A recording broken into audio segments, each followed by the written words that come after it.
All right, well, I guess I'm the first up, so I'm just going to run through a couple of things like I've done in the past, kind of taking a look at the year.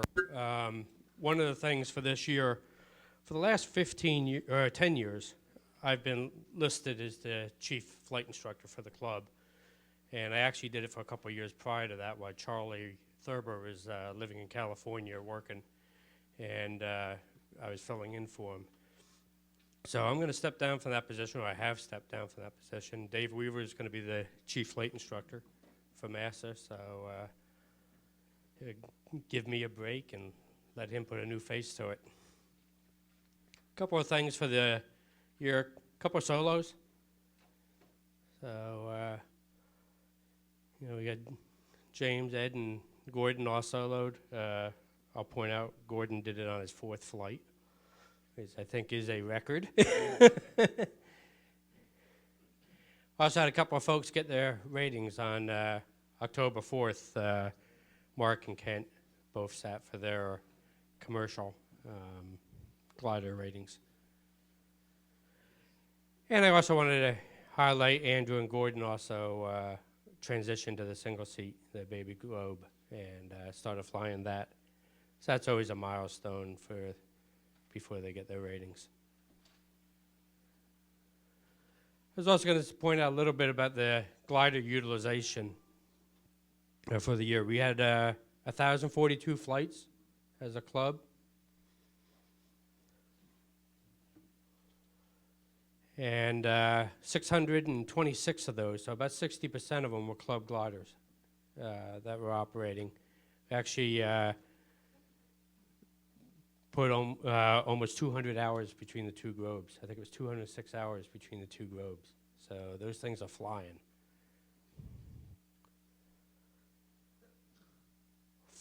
Just over 400 private glider tows. And then the low point is the Pilatus B4 never left the hangar. So, I mean, guys, we have a glider that's available, Well, you get the globes out and everything. There's no excuse not to be able to get it out. The other ones are flying, so there's no digging to be done. It's open at that point. Also wanted to point out a little bit on the instructor. As part of the transition with Dave is, the care and feeding of our instructors. 51% of the flying that MASA did involved flight training. Okay, and the significant part of that, you've only got 9 instructors carrying that load. So kind of think about that from the revenue stream and all that. You get a lot of folks, or a handful of folks, doing the majority of the revenue generation for this club and making it possible for folks to be trained. Hats off to Paul. He had like 120 some instructional flights. Eventually he's going to get it right. The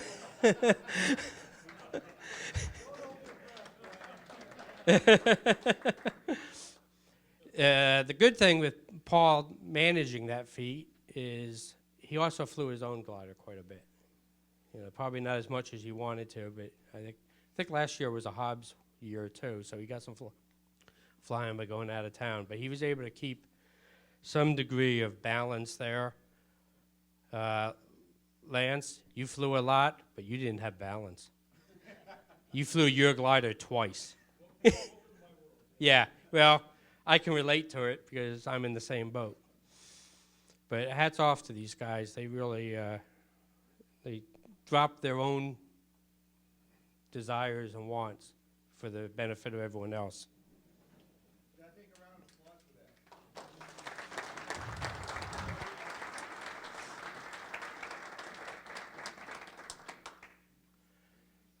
that? All right.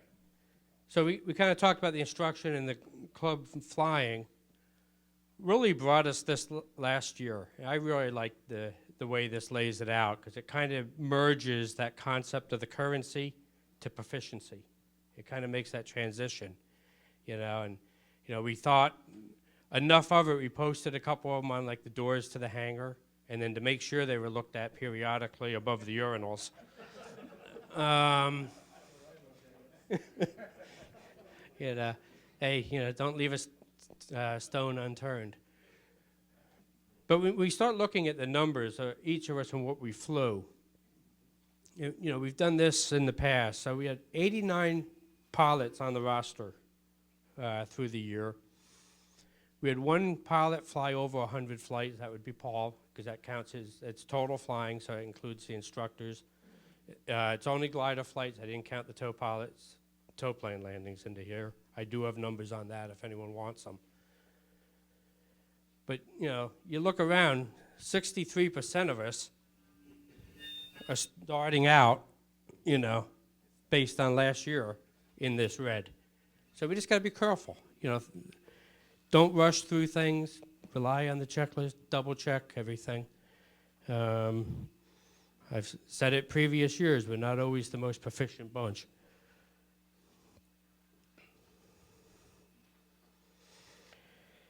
And this one shocked me, and it definitely has been a long winter. I finally got some flights in last weekend, and it'd been a while. First thing I'll say before we use this, and it's true for these other numbers, some of these where I may say somebody had 10 flights, they may have had 20 or 30, because they may go on vacation out west and go fly gliders, they go to a contest. These numbers are only based on what MASA knows about, okay? So, people fly at other location. And also, when I look at the flight sheets and all, every month, Rick would pull the data out of the computer. I'd get a copy of it, and I'd do a monthly instructor report to the board. And when I tally that, I'd find inaccuracies and all that. It's amazing. We're still, every now and then, logging flight time on 233s that we sold 2 years ago. So our ODs could stand for a little bit more attention to detail.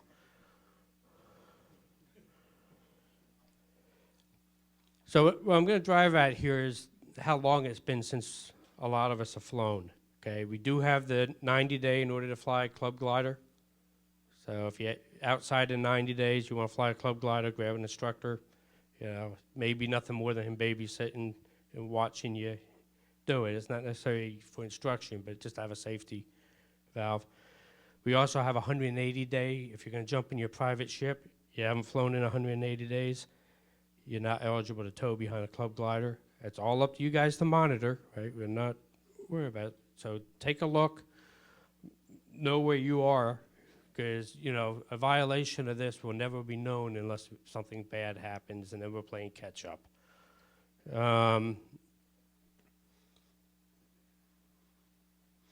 Now, I did update this. We had a bunch of folks. I think we had 4 or 5 folks down at the seniors. Based on that, I threw dates in for the last day of the contest for them, just put them in the good standing. A bunch of us flew last weekend. But again, there's 37 folks on the roster right now outside of 180 days as of today. This was projected out. So.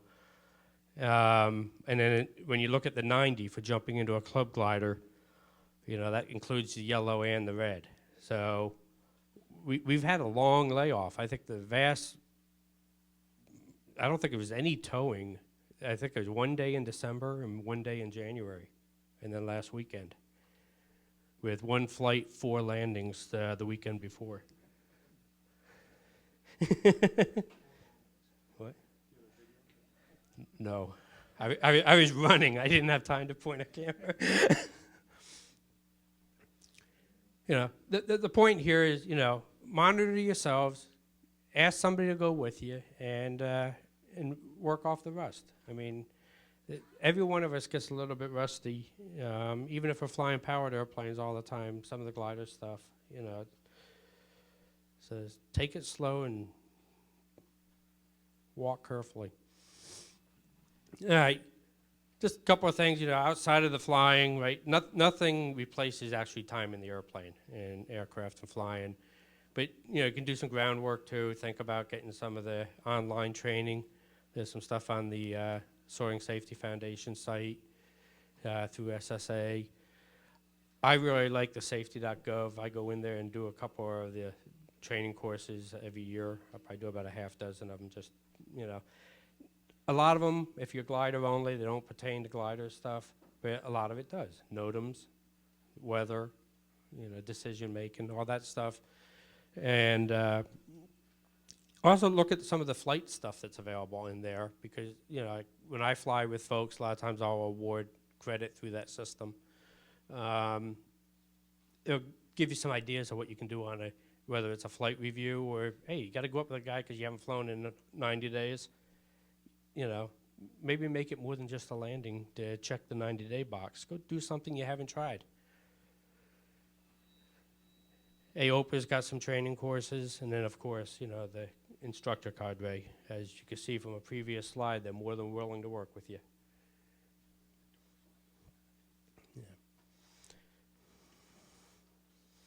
Just a snapshot of the whole wings proficiency, that whole training section in FAA.gov, FAAsafety.gov. Really, the best place to kind of focus on some of this is we all got to do the flight reviews every other year. Not everyone does them in the gliders, but if you're going to do it in the glider, you know, the classic 3 200-foot toes, turn around, land, go have a beer, sign off the logbook, that's your ground score. It really doesn't cut it. But, you know, there are places where that happens. I said this last year as well, right? Don't go to the instructor and say, what do you want me to do for the flight review? Think about what you want to do. You know, he may have a couple of things he wants to see. But pick something that you think would be fun that you've never tried, you know. Check out, you know, different glider. You know, I know a number of folks have taken me up on offers, and we've gone and flown the Janus, just because it's not something they always have access to. You know, you can come up with this short cross-country. Yeah, cross-country with Grobes, very doable. A little bit hard on the weekends. So maybe pick a day and a couple of phone calls, get a couple of folks out and do it on a weekday. You know, and just run around. We got operable trailers for both of them. And, you know, you don't have to do a 500K, you know, but you can do a reasonable cross-country if you want to, you know, start breaking that umbilical. You know, the ridge is doable. You know, just even the High Rock Ridge, make a pass or two just to see what ridge is like. Or, you know, it's still, you know, we get wave quite a bit, and I'm amazed at times talking to folks, a number of folks in the club that have never experienced wave. So make it a point to go tow and try to fly in the wave.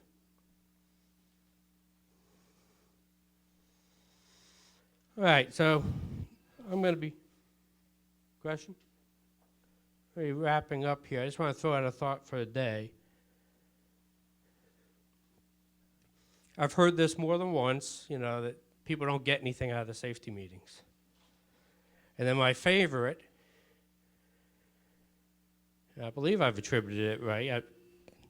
Tom may have repeated this, but I think he actually started it. That, you know, and it's true. I mean, I've watched trying to drag people to some of this stuff. You know, I still scratch my head. You know, I've been soaring, I think this is the 39th year, and I can remember way back, you know, amongst the power flying community, the glider pilots always had a little bit of a bad rap because they were, you know, they were the general aviation what the Guard is to the military, the raggedy-ass militia, you know, right? No medical, overlook the rules, you know, just go do things, and, you know, the environment's changed. So my challenge, you're only going to get out of this meeting what you want to get out of it. So if you're going to start the meeting off with the first bullet, you may as well leave because you're not going to get anything out of it, and it'll be a self-fulfilling prophecy. We brought in a great speaker for you today. We got some other presentations by some of the club instructors. Listen to it. The whole safety aspect of a meeting comes from within, right? It's not going to solve anything. You may not even learn anything today, other than the fact it's going to generate some thought so you go off and learn and improve. You know, the big thing, you know, flying is serious business. Make the commitment for being safe and continuous improvement. It's not a winch launch. My pitch here is, as always, the personal minimums, assess those. Use the checklist. Super important right now. You saw the currency, okay? You don't want to go ad hoc doing things and end up missing something that you regret later. Have the self-discipline to do both those things. And again, that continually learning and improving.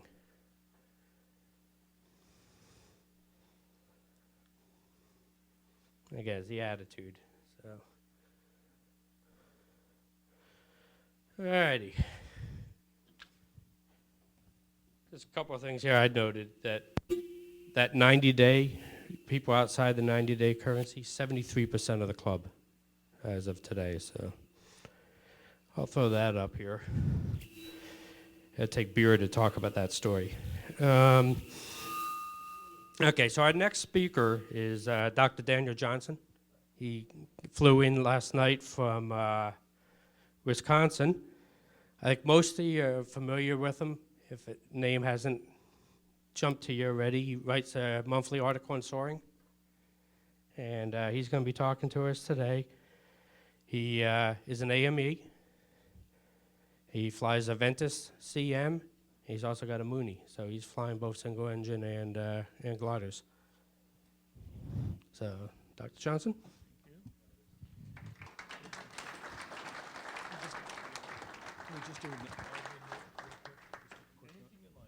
For the folks that came in after we started, there's a sign-up list somewhere. I think Steve may have it in the back. See Steve, make sure you get on the list. All right, thanks.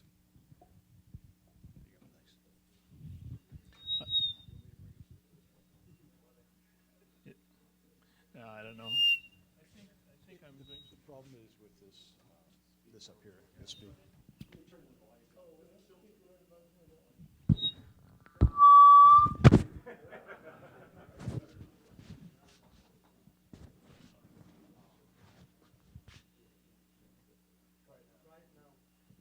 Is this better? Yes. Good. I'm Dan Johnson, as you've heard, and I'm one of the guys in the red, because I haven't flown since September, and that isn't what I wanted. Because we have something called winter up in Wisconsin, and we don't have any ridge.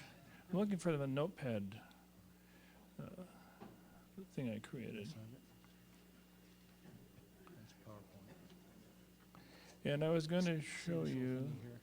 Go down. Over one. There you go. Click down. Oh, here it is. Thank you, guys. So I created a couple of URLs. I'll get away from the speaker. All my columns are on tinyURL. You know about tinyURL? You take a long URL and you enter it in, and it gives you a tiny one. So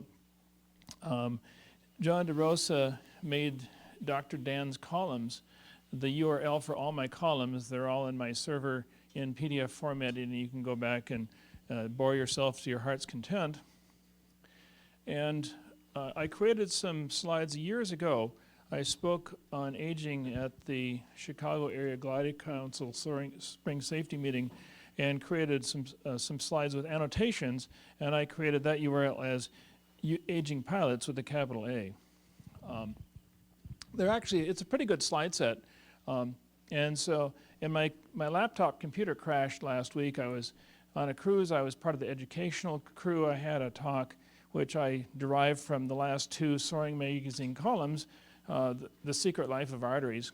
And my computer died an hour before the talk. The good thing about that is that you can actually make eye contact with your audience, and you can say things that make sense to them, not to yourself when you're doing the slides.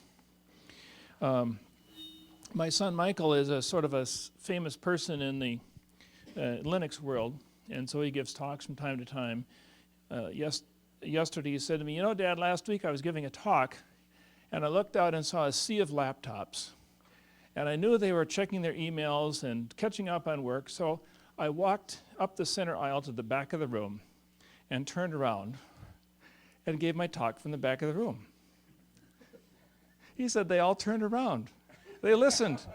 At the end of the talk, the questions were appropriate. It was an ingenious solution, so I sent that to the Mayo CEO, and he thought it was a good idea. I don't know if he'll use it or not. One of the troubles with writing a column is you don't know what people know you're writing the column for. I've been really impressed in the Soaring community that people are really bright. And in the Soaring, everybody I've met in the Soaring community are people that like to learn. And so I've aimed the column pretty high. I try to provide some jargon, some jargon that's totally inscrutable to the reader, just to prove that I've been reading technical stuff in preparing it. But I also try to challenge the reader a little bit with the assumption that if I didn't know it before I wrote the column, you probably didn't know it either. And if it's interesting to me, it at least ought to be interesting to you. So that's where the column comes from. Other than that, I'm just having fun. I like to learn, and I think you do too. I'm just so impressed with the kind of professionalism I see in the Soaring community and the education. It's just a fun group of people. And so I'm happy to be here, and I'm happy to write the column. Now, in preparing this talk, I don't know what you don't know, and you don't know what I know, and it's hard to match that up. So hopefully we won't be too bored. I'll try to give you some things I'm pretty sure you don't know, especially because some of the things I assume that if I didn't know it last week, you didn't either. That's not a perfect assumption, but it's pretty good, especially since I'm a physician and most of you are not. So I don't know anything about your areas of expertise, right? So hopefully I can tell you something useful. I thought I'd start. So anyway, those are the URLs. I'm going to skip my slides for a while, and let's just see how this goes. In thinking about this, the topic might be aging. Some of you are not aging. In my practice, I'm a primary care internist. I keep meeting people in their 70s who are surprised, shocked to find out that there's something affecting their body that's causing it to work less well. I'm getting old? This isn't curable? You don't have a pill for this? No, I don't. And they're really, if we live a healthy life, we're going to die sometime in our 90s of senescence. There's something in our cells, programmed cell death. Most of our cells are programmed to die at some point. Stuff accumulates. At the same time, there are other things called diseases, and yet other things called accidents. Some of you know about that accident thing. As I said to some of my female colleagues yesterday at a meeting who were talking about their husbands and certain things their husbands are doing, I said, you know, all women know that the Y chromosome is a defective chromosome. But we men know that having two X chromosomes isn't all that good either.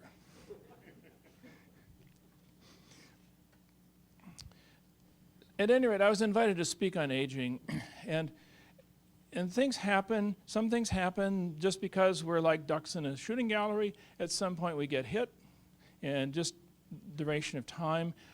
There also are some deteriorations. It's interesting to me that the research on the aging pilot is mostly done in the military population, and they divide age 40 as their dividing line between old and young, okay? I think most of us are well over 40. What I see as a physician in examining pilots is that 70 is kind of dividing line. And what I see as an aviation medical examiner is that as guys get into their 70s and 80s, they start having trouble figuring out the form. And if you can't figure out what the questions mean, maybe you're going to have trouble figuring out what the checklist means or what the map says. Years ago, I was seeing a guy in for a third-class exam, a farmer from east of Eau Claire, wonderful guy, owned a 172. Came in every 2 years faithfully for his physical. And one year, I had to lead him through the 8508 form. He didn't understand the questions. So I did a mental status exam. He didn't perform very well on that. I was a lot younger then. I had never done this to a guy before. And I took my heart in my hands, not knowing whether I was going to get flamed or beaten up or what.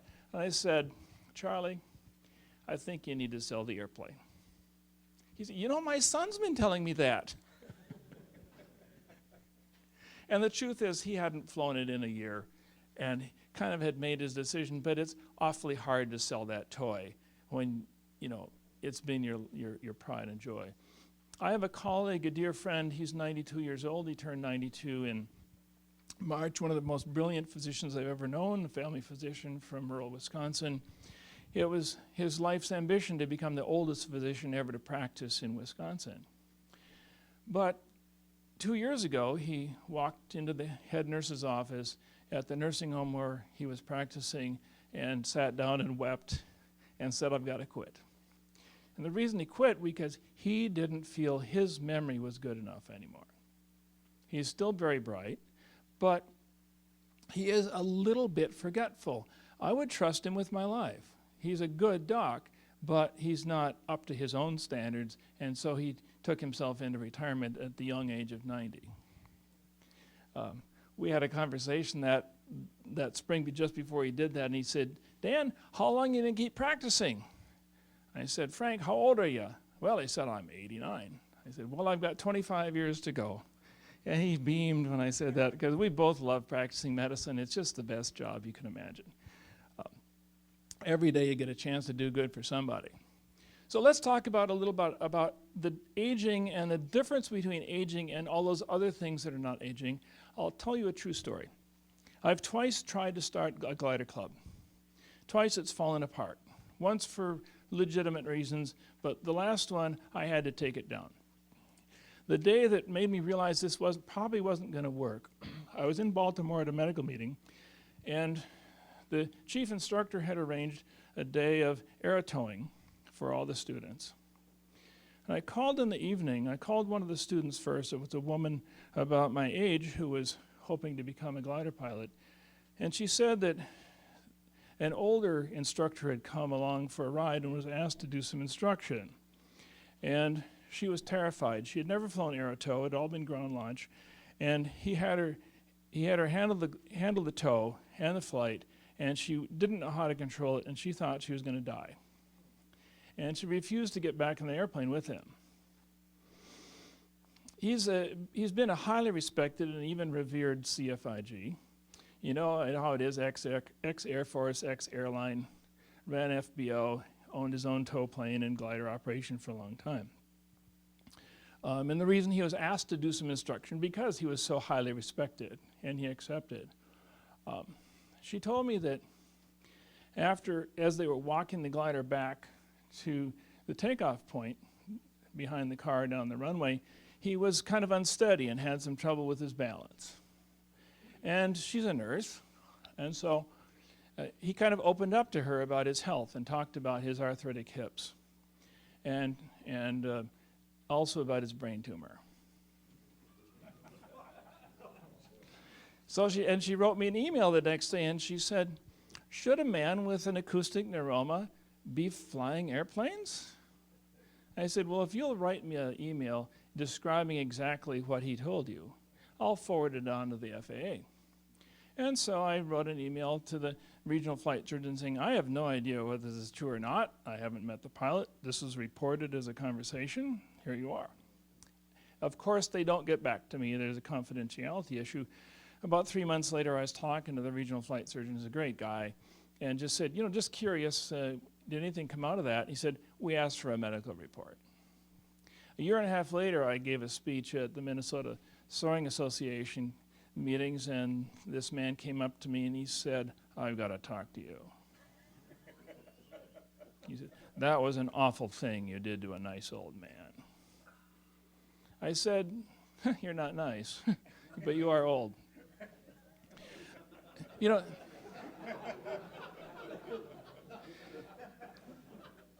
there are several issues brought up with this, but the most important one is judgment. This guy not only terrified the student, he also had trouble walking. He actually even hit on her as they're walking the glider back. We had a discussion about that. And while instructing another student, an ATP rated but a professional pilot not rated in gliders, they hit a reel. There was lots of places they could have landed, but they hit a reel. I was disappointed in the conversation that evening, first of all with the student pilot. His first comment was, "I'm glad I wasn't pilot in command." I said, "Who was manipulating controls?" "Well, I was." Okay. So then I had a long conversation with the elderly pilot about this, and his first comment about the incident was, "I'm glad I wasn't pilot in command." I said, let's see now, was the student rated in the aircraft? "Well, no." I said, "Then who was pilot in command?" "Well, I guess I was." There are several judgment issues not entirely related to aging. First of all, our club instructor asked this guy to do the instruction. That was not the right decision. Second, he didn't adequately brief him on the capabilities of the students he had. Third, the elderly instructor accepted the invitation to instruct, and then he didn't perform adequately as an instructor. And it was not because he was old. I've known this guy for a long time. He's got a defective chromosome, that Y chromosome, and I've known him for long enough that I'm not terribly surprised that he showed this kind of poor judgment. Some men, as you know, just never do anything wrong, as far as they can see. And he's one of these guys.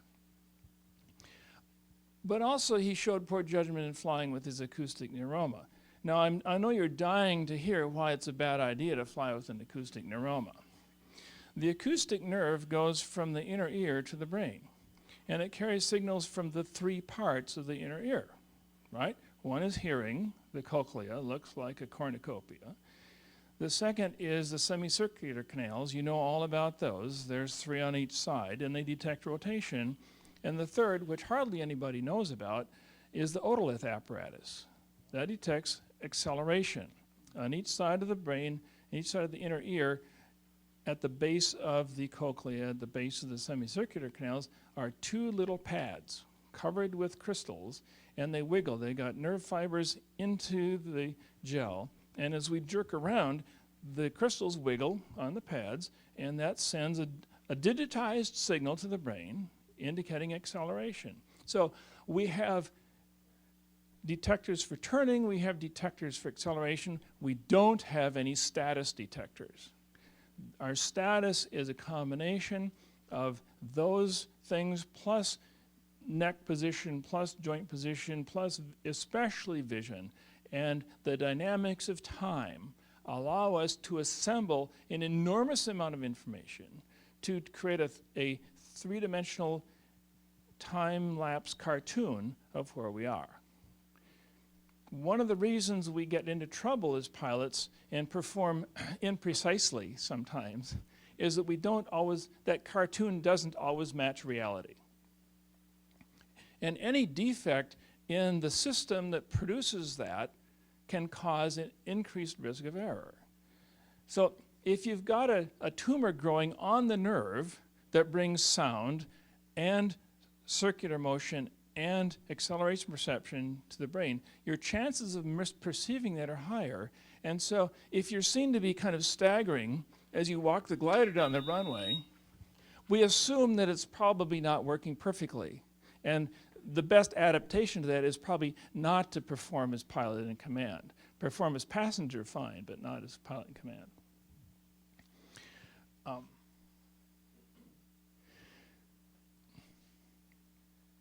Aging is kind of an interesting process. You know, when you're young, you want to be older. And when you're old, you don't want to be older. But really what it means, we don't want to be senescent.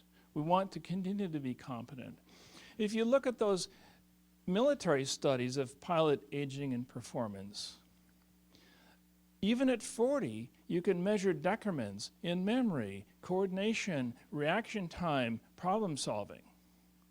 But the over 40 pilots have an accident rate 12 times less than the highly talented younger pilots. That's spelled experience. And as we all know, wisdom comes from experience, and experience comes from not having wisdom.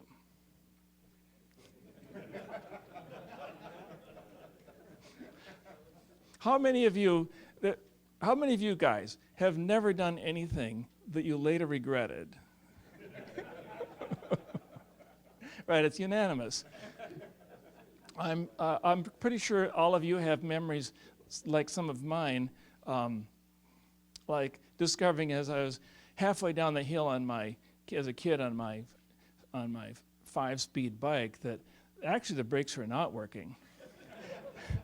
And there was a sharp turn on a gravel road at the bottom of the hill, and directly ahead of me was a lake with a rocky shore.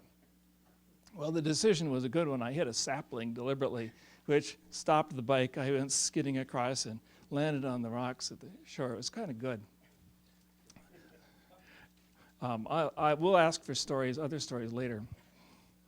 But Paul did confess to me that he's not sure how he survived his teenage years. It's the concept of the guardian angel is very real. Where were we? We were talking about aging, and my time is just about up, isn't it?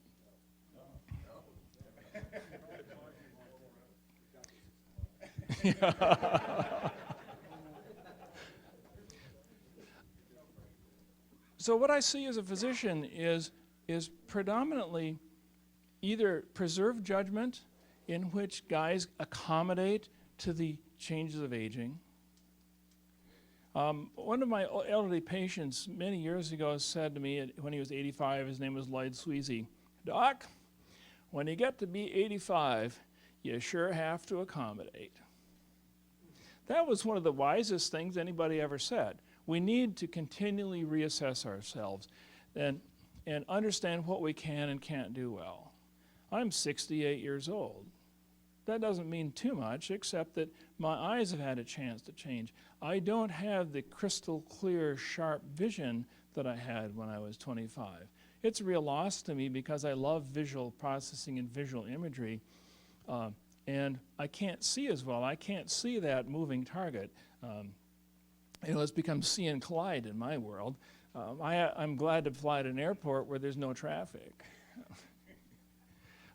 I did kill a crow a couple years ago. You know how it is? You ever done a low pass? The airport's deserted, and nobody's there. Why? So why not? All right. So it's a beautiful sunny day, and I'm done flying, and so I met pattern out. So I put the Venice down, point the nose at the ground, and I'm zipping along runway 9 at about 135 knots. And I notice a flock of crows directly ahead of me on the runway. So what do? You honk the horn, right? There's a decision. Boy, do I deviate, or do I let the crows figure this out? Well, they outnumbered me about 20-1, so I figured I'll let them figure it out. And they pretty much did. There was just one that's just a little bit tardy, and my wingtip sliced the crow in half. Didn't do any damage to me, fortunately. I felt bad for the crow, though. But it was a teenage crow, right? And the problem we have, though, is judgment. And as you all know from observing your colleagues, poor judgment is not reserved to old age. We see instances of poor judgment at every age. What can develop, though, with dementia is a lack of insight. And people do pretty well in normal daily functioning. One of my friends is a famous writer, went on the lecture circuit a few years ago, and one night we were talking on the phone. He said to me, "I went to a lecture last night by General Colin Powell." He said, "That was kind of interesting. I wondered, who wrote that talk?" And then he said, you know, it doesn't take much intelligence to live a normal adult life. This is true. And when I am faced with a patient who's getting dementia, sometimes the hardest task is persuading the family that this person is not fully capable. Well, he recognizes me when I come in the room. Well, good for him. Can he do a checkbook? And often looking at the checkbook is the clearest sign that somebody needs help. And incompetence with arithmetic doesn't mean they're incompetent to live in their own apartment and prepare meals, but they probably aren't competent to plan a cross-country flight. And so we have to keep testing ourselves, because about 10% of us will be affected by dementia, and it comes on very slowly. Most of you are old enough to remember Ronald Reagan. I followed Ronnie from the 60s when I was a kid. He was pretty bright back then. It surprised me that an actor could be this knowledgeable and this articulate. But between his first and second terms, I realized he was getting demented. And what surprised me in his re-election was that nobody mentioned this. Some years later, I had a chance to discuss that with an Atlantic Monthly reporter, and he just said, it's not news. That says something about politics, that the dementia in a politician is not news. But as you remember, it was very subtle.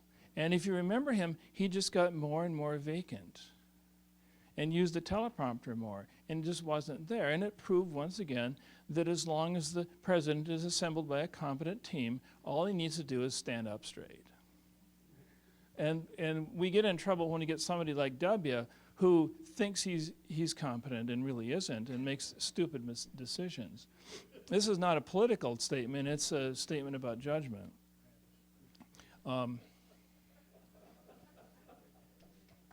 I don't belong to any political party. Probably should, but I don't.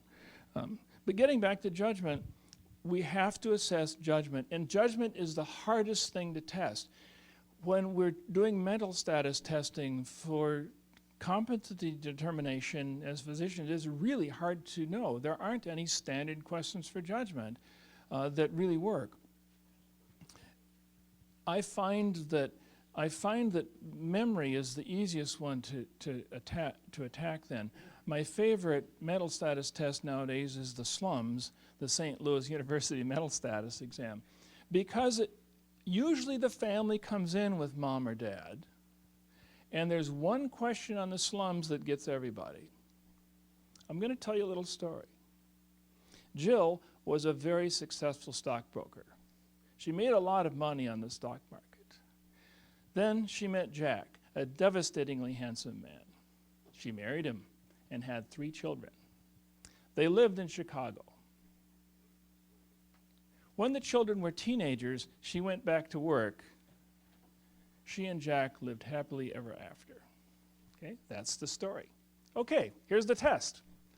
What was the female's name? What work did she do? Okay. What state did she live in? Right. And when did she go back to work? Right. So the wrong answers are very interesting. A lot of people, the first mistake people make is they can't remember when the kids went back to school. I mean, when she went back to work. They say when the kids grew up or when they went to school. They give stereotypic answers rather than the correct one.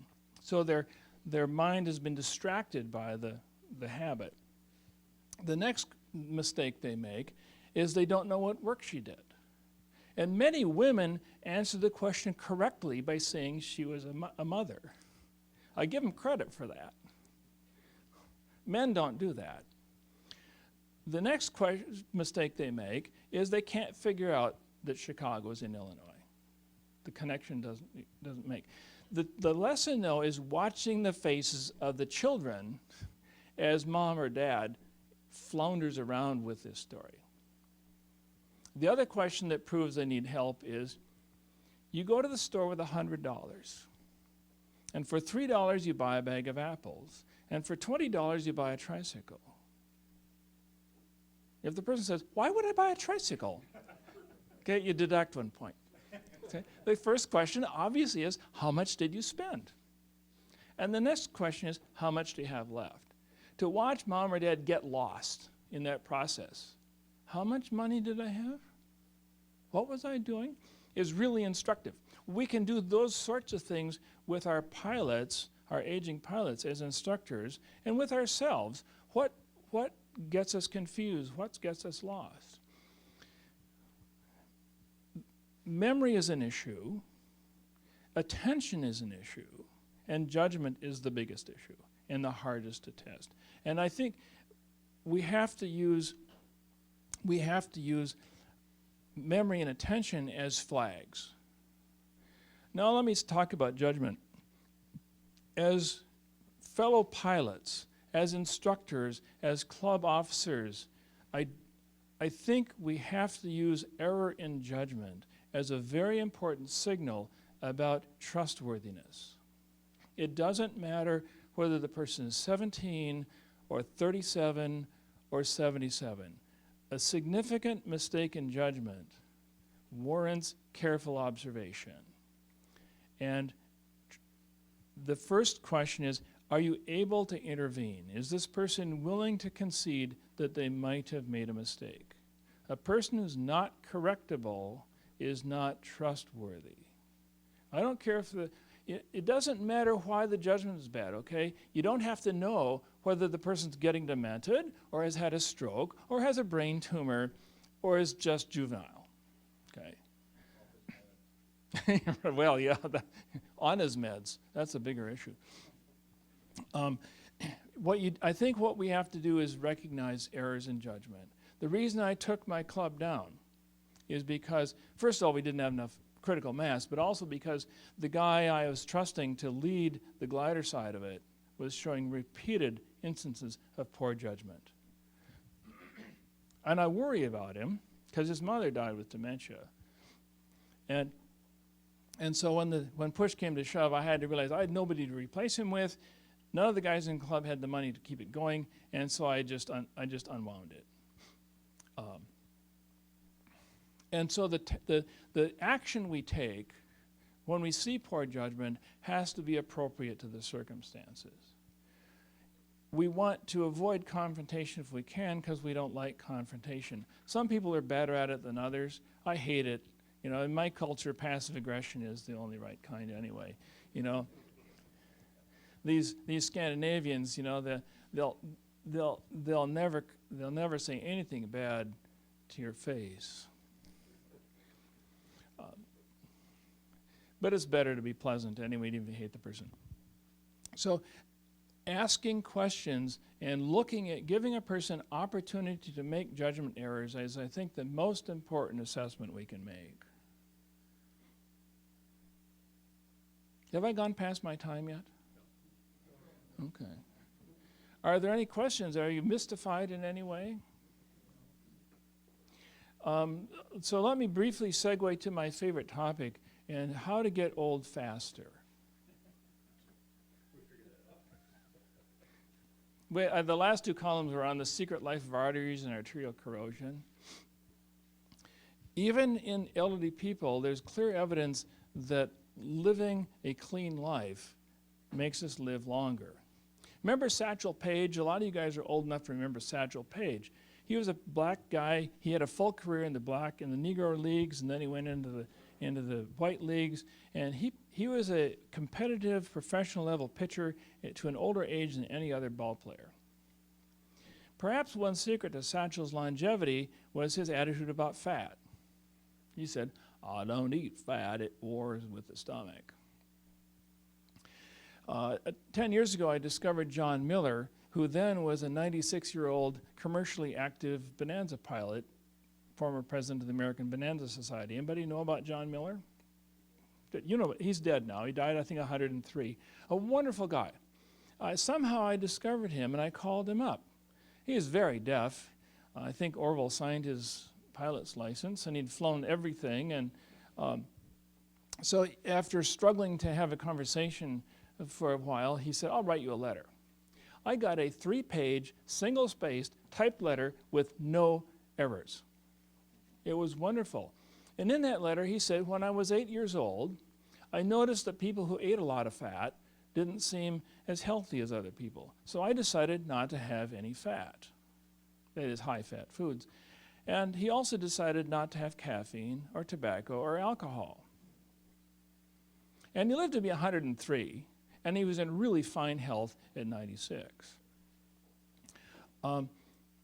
So the books I sell that explain this process are, first of all, Healthy at 100 by John Robbins. How many of you know about that book, Healthy at 100? You should read it. It's a big fat book. A patient gave it to me one day, and it took me 9 months to get around to reading it because it is fat and it took me a month to read it. But it's well researched, and it's all the factors that we know that help promote healthy living. One is diet, one is exercise, but another is social interaction. People who belong to a glider club, for example, live longer, and if they get sick, are healthier than people who aren't members and fly solo. Dog owners have 1/3 the death rate of non-dog owners when they have the same amount of heart disease. So you need to be a member of a glider club with a dog. There's something magical in our health about social interaction. We need to be with people, and we're healthier if we're with people, and we need to be able to perceive being loved. Does that make sense? You can be loved without understanding you are, but dogs love you. That's the way God made dogs, is to show love, and that keeps us healthy. Exercise is important. You know, beginning with Ansel Keys in the 1940s, in the 1940s it became possible to measure cholesterol. And so Ansel went out and looked at all these people and discovered that business executives were dying prematurely of cardiovascular disease, and their cholesterol levels on the average were high. So he formed the hypothesis that cholesterol was the problem. It's not. What do executives do? They sit in chairs. What did their grandfathers do? They ran the dairy farm.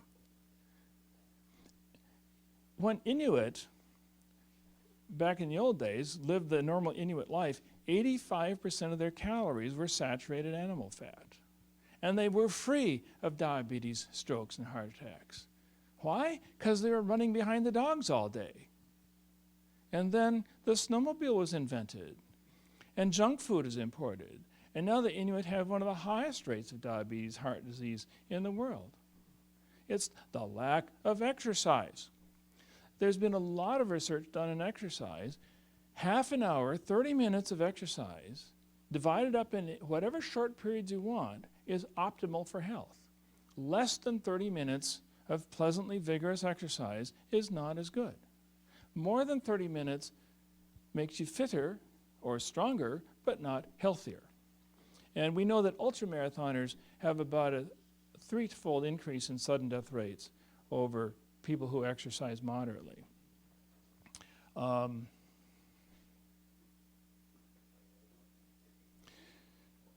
Question? What's the difference between healthy and fit? Oh, cardiovascular fitness is your breathing, blood pressure, heart rate response to exercise. If you're conditioned, fit means conditioned aerobically, then your muscles respond better to the stress of exercise. Your heart responds better. Your respiratory system responds better. The body really does change. It adapts to the demands that are put upon it. I see so many people who have chair butt. They feel, they're achy, they feel old, so they sit in their electric recliner that tips them out when they need to stand up, and they drive the remote. I've struggled this with and they can't stand up very well. Oh, doc, I'm having such trouble standing up. Well, first of all, they're all on statins. And in case you didn't know it, a therapeutic dose of statin in everybody reduces your maximum muscle strength by 10%. Why? Because HMG-CoA reductase, which produces cholesterol in the liver, produces muscle tissue in the muscle. Duh. And I saw this most vividly in a diabetic on a statin, came in the hospital with an infection, and I mentioned this to him, and he said, yeah, I noticed that. I said, how'd you notice that? Well, he said, I'm a power lifter. My bench press went from 380 to 340 pounds when I started Lipitor. I didn't suggest he stop it because he didn't need to bench press that much. And he did need to quit eating donuts.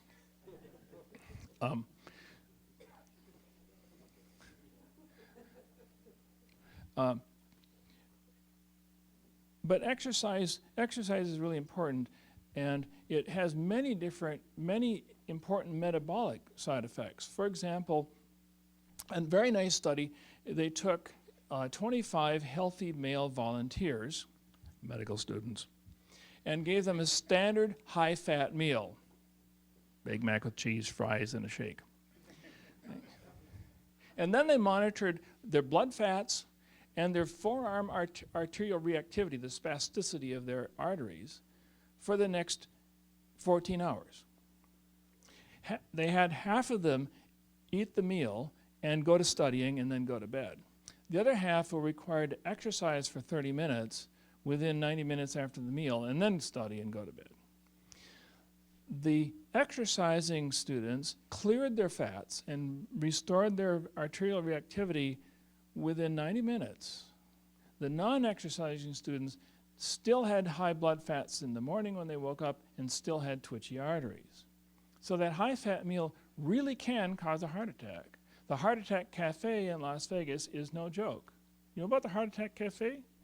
There's a Heart Attack Cafe in Las Vegas. They serve very high-fat meals, and they actually have had cardiac deaths in the cafe.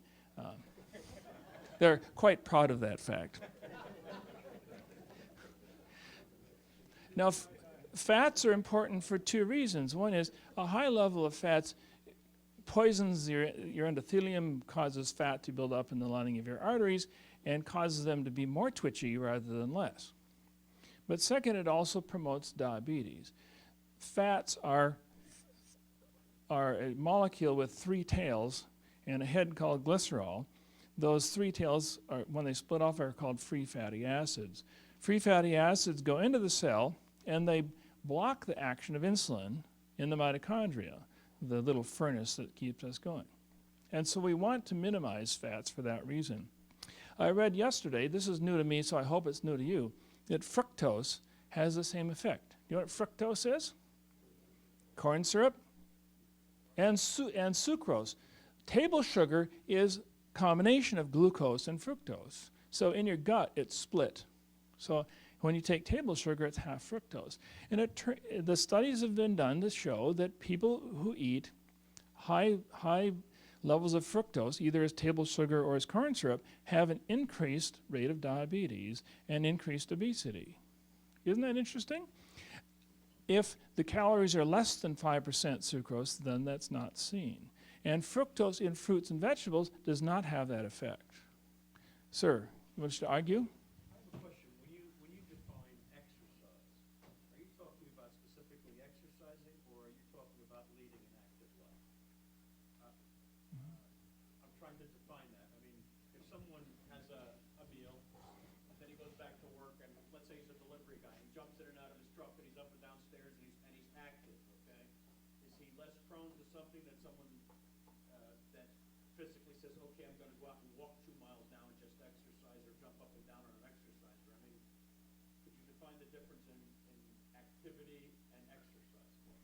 When you say a half-hour exercise, are we talking Everything we do makes a difference.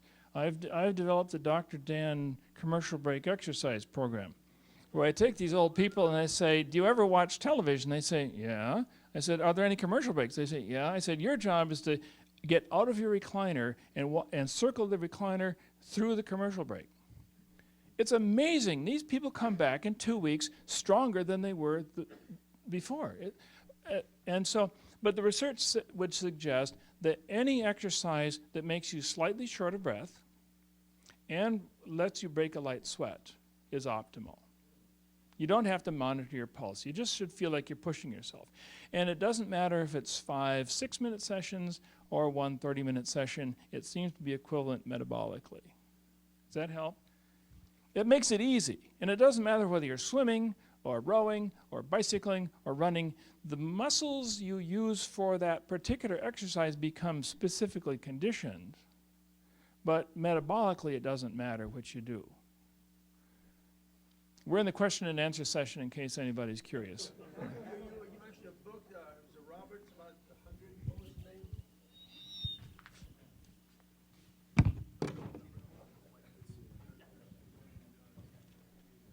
Got to find the...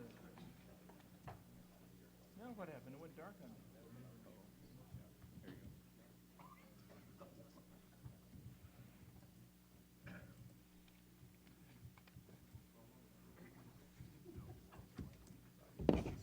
Does that help? Yes, it does, thank you. John Robbins is the son of the co-founder of the Baskin-Robbins Company. His uncle Baskin died of a heart attack in his 50s, and his dad went on a special diet not involving ice cream when he was in his 60s. It's a great book. And in that book, you'll find references to things like the heart reversing diets of Caldwell Esselstyn and Dean Ornish, which really do reverse heart disease. But for young people are stricter than they need to be. For us old geezers, at least temporarily, it's a good idea to go on an extremely strict, low-fat vegan diet until we get our coronaries settled down and stable. There was another question. I see some people need to walk, so walk if you need to and shut your ears if you want to. You talk a lot about self-awareness of things like dementia. Sometimes it does take somebody else to do that. Is there anything you would recommend for self-testing to see if your cognitive and other functions are there that you would know by taking the test or that you might have a problem? Because sometimes self-awareness of the problem is better than somebody telling you. It's in the defense of yourself. And I'm dealing with that right now. And so I know the first reason, not personally, but the first reason why I asked that question. The truth is, the person interested in self-testing is showing good judgment and is going to figure it out and do something about it. The person who's not interested in self-testing is a problem. I had a patient once, an attorney, a brilliant man. He was one of the architects of the University of Wisconsin system who developed dementia, and he did not quit practice and brought his law firm down. So yes, any intellectual activity that you've been good at is a worthwhile self-test. If you're a mathematician, doing mathematics.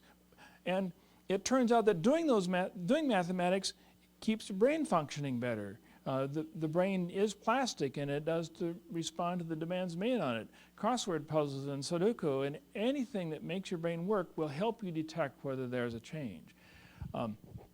And for some of us professionals, especially, memory is very, very important. Even if my judgment's good, if I can't remember stuff, I've got to think about that. And memory does always diminish with age. Decreasing memory is not a sign of dementia necessarily. And so self-testing ourselves, I think, against the skills we are used to having is probably the most useful thing to do. Does that help you? Exercises. I've always read that for good cardiovascular health, you have to get at least 20 to 30 minutes. I use a cross-country ski routine, and that helps get my heart rate up, start sweating, and then I do weights for an hour or so.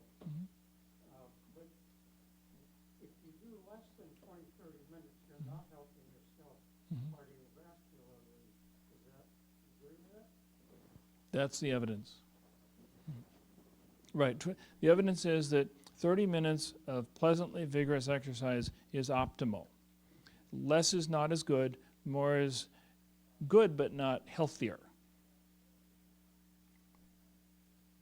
So once you've done your half hour, you've done for your metabolism what you need to do, and beyond that it's just fun or strengthening. And as you all know, Sitting in a glider cockpit is not exercise.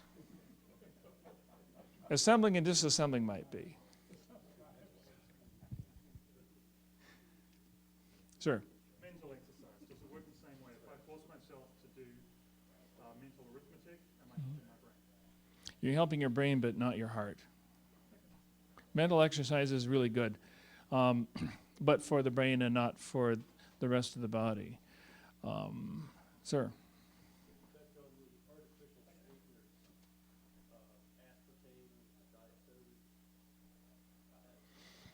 Well, you know, yeah. I don't know. As you know, aspartame degenerates to formaldehyde in the heat. The reason that Pepsi-Cola could never sell Diet Pepsi in the tropics was because they did not have refrigerated warehouses for many years, and their aspartame all changed to formaldehyde, and the Pepsi didn't taste very good. So that's been kind of a rap on aspartame for a long time. I don't think there's any evidence pro or con.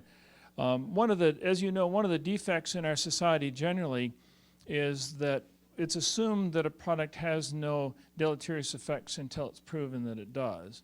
And that's caused difficulties. For example, margarine. You know about the margarine story? Ansel Keys discovered that high blood cholesterol levels were associated with higher cardiovascular death rates. That's true. And so the theory was taking cholesterol out of the diet was going to be good somehow. That's false, pretty much. But one of the things that was done in the early 50s was selling margarine as cholesterol-free. Well, the margarine is made by hydrogenating polyunsaturated oils until they firm up at room temperature. Well, in about 1989 or 1990, the Finns noticed that their dairy farmers had a significantly higher cardiovascular death rate than the rest of the country, which is already high. And to find out just how bad eating dairy products was, they went out to their farms and they did dietary surveys. And they found out that the dairy farmers were selling their product and buying margarine. That led to the discovery that trans fats are atherogenic. Eating 2 ounces of fat with trans fat in it a day is as risky as half a pack of cigarettes a day. In the EU, the immediate response was to make trans fats in foods illegal. Within a couple of years, it only took the US 20 years to get around to that because money was involved.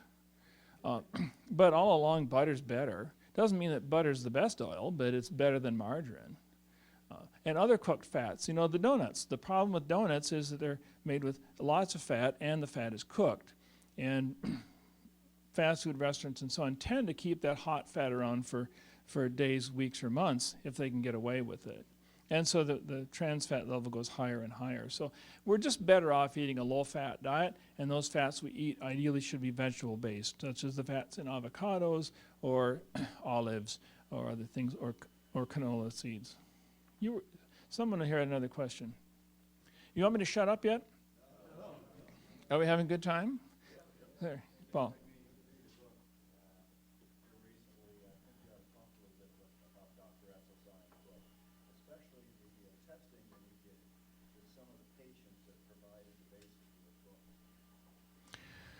Well, it's the story I like best about, you know, anybody here have heart disease?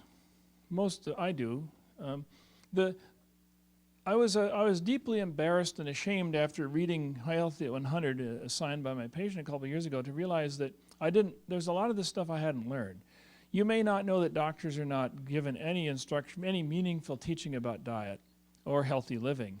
It's all, you know, we're basically taught to be mechanics, you know, to fix the car after it's broken. At any rate, I discovered both Caldwell Esselstyn and Dean Ornish's diets. Two diets invented independently in 1985, and they're identical. And because the two guys are looking at the same research. I like Esselstyn's book better. It's Esselstyn. I like it better because he's a better writer. The recipes are done by the people he served, and he tells better stories. Ornish is more of an academic.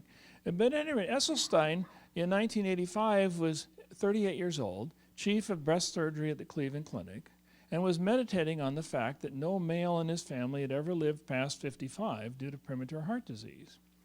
As many of you will remember, in the 70s and 80s, there was quite a lot of publicity about high-fiber diets and primitive peoples and freedom from these diseases. Esselstyn looked at that research and invented a diet that he thought might get him past 55. His wife joined him after about 6 months. It's very considerate when the partner is willing to eat the same weird food we do. And a year later, a 43-year-old colleague, surgical colleague, had a heart attack. And when they did his angiogram, he had such diffuse disease, they didn't even have a target vessel to plug a bypass into, so they just had to let him go. He came to Esselstyn and said, "Caldwell, tell me about your diet," and went on it. 3 years later, now age 46, the surgeon had another episode of chest pain, and they did an angiogram, and his coronaries were clean.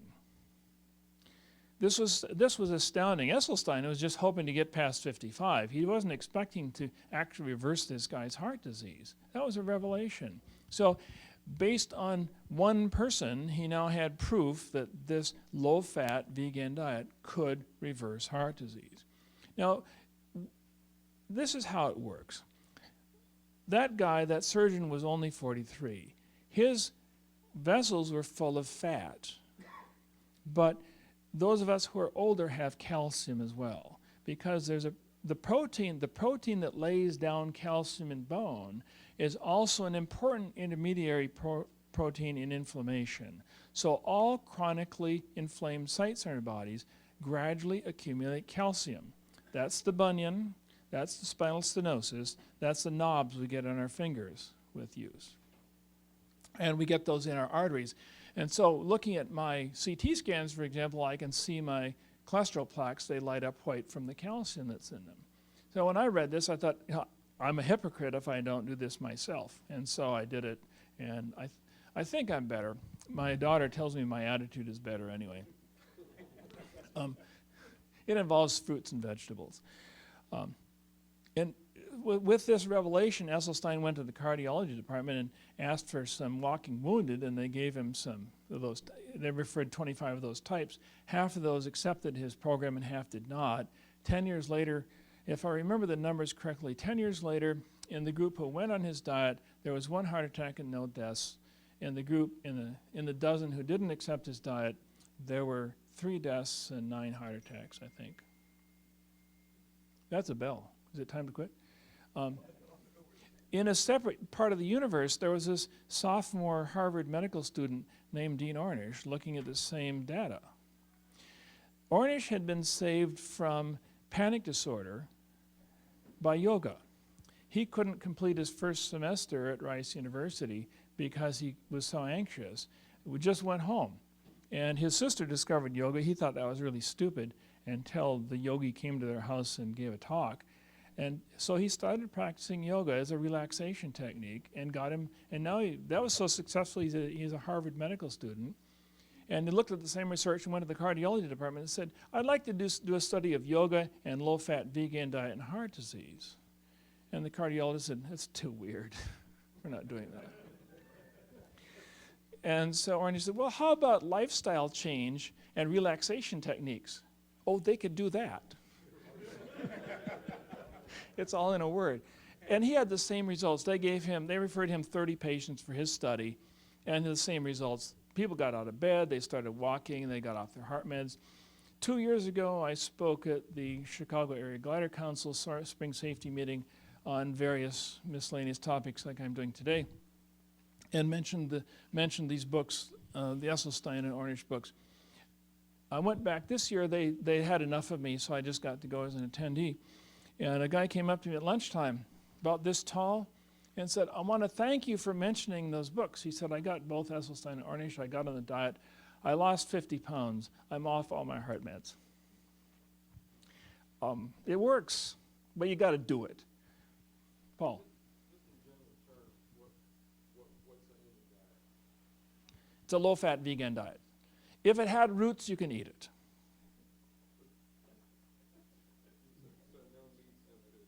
None. and no high-fat vegetables. Now, this is a heart disease reversing diet. It was designed to be as extreme as possible in order to create a sort of a fat vacuum and make the body vacuum up the fat. We know you don't have to be that extreme with everybody. Ornish wrote another book called The Spectrum, which sorts foods out by how important they are. My belief is that in a person with heart disease, going on this real extreme diet for a couple of years is very, very useful. But I don't think we have to be religious about it. And everybody's different. You know, Jack Sprat could eat no fat. His wife could eat no lean. And I see this in my practice. There are people who really should not be eating any fat at all or refined carbohydrates. And there are other people, it doesn't matter. Everybody's different. The lipid profile is the gateway to understanding part of that. But the diet is very restrictive. If you look at their web pages, they're both the same now. They were subtly different in the beginning. But all whole grains, fruits, vegetables are on the diet. All high-fat vegetables are off. I call them treats. And a cup of skim milk or yogurt a day or egg white. That's the extreme diet. But you have to recognize that this is not perfect nutritionally.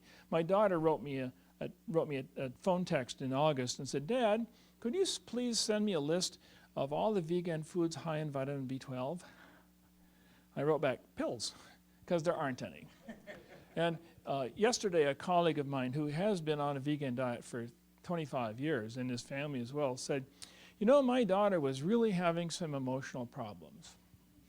And she checked her vitamin D level, and it was 12. Well, normal is 30 to 80.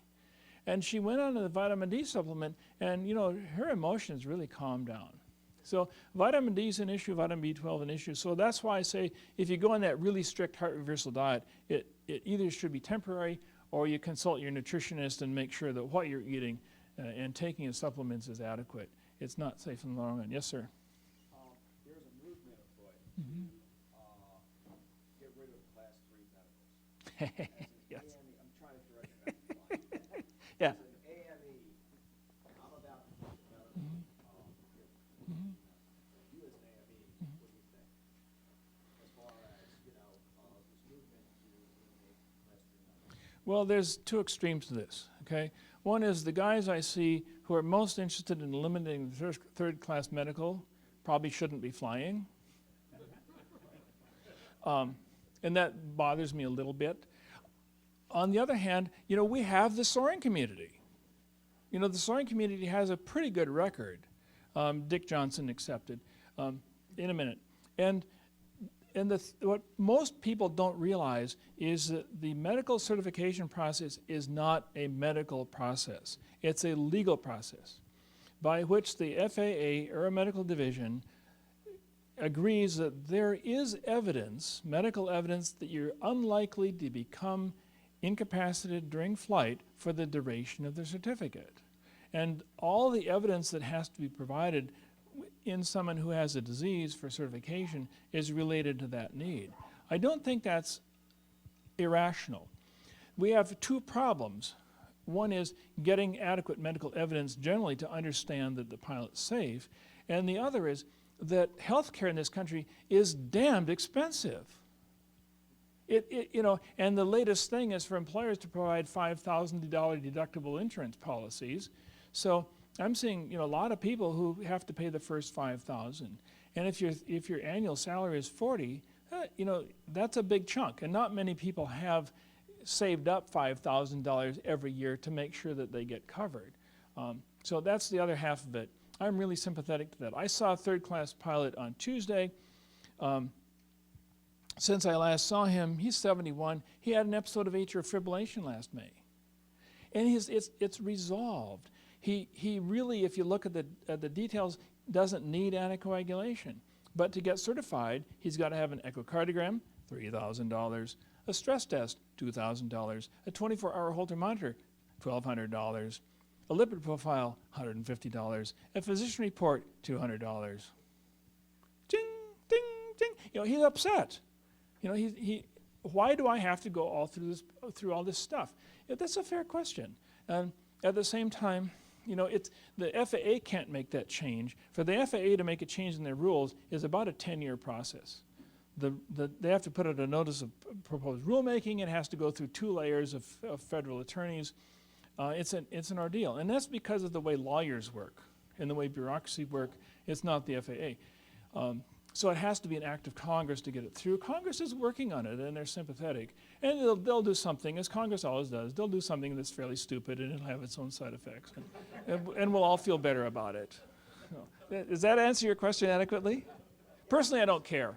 Well, I mean, there's, you mentioned live, but there's also the LSA, United Light Sport Yeah. Refuge, which is, same thing, no medical for that. Well, it has, but the medical and light sport, it has entirely to do with manliness. You know, I've told guys, you know, don't bother to get your 3rd-class medical. Just let it go. Fly light sport. I don't want to do that. I want to fly a 172. Yes, sir. Well, first off, the light sport, that driver's license thing was purely political. Yeah, of course it was. They wanted, the DOT wanted something, driver's license, that came through the AA. But I did a 20-year study, going back 20 years of accidents, mostly of anything. With lighter, that we looked at light sport. And interestingly, there were 4 accidents that we could find that had a direct medical causation. The actual root cause was a medical issue. 2 of those accidents, they had 3rd-class medicals. And they were in gliders. So the reality is the FAA knows it, they know it, I talk to these guys a lot. They know it, but the problem is, you're right, it's a political thing. Who wants to be the one to pull that trigger that says you don't need a medical, and then something happens, so they're gonna wait for an act of Congress. Quite frankly, that's what they did with the age 65 rule for airline pilots. They knew that 60 wasn't a good number, but they knew it was a political number. So you're right, this was going to probably take. Right. So, by the way, lawyers get involved in rulemaking, but it's an executive review. There's 6 months, 3 months of it is a DOT review, 3 months of it is OMB review, and then it's the back and forth. You're right, it takes about 10 years. Yeah. 2 things about certification. About 10 years ago, one of my pilots told me that he thought that in western Wisconsin, about 1/3 of the private pilots were flying without medicals. I see no reason to argue with that. And about that time, I was going to a meeting in Madison in an airplane. And as I was flying down, I was thinking, you know, in an airplane, you have time to meditate. There's nothing to do, you know, just go straight like that. And I'm thinking, I realized, you know what? My medical expired at the end of April. I'm flying without a medical. This is kind of hypocritical. Here's the AME. Yeah, no. Sir.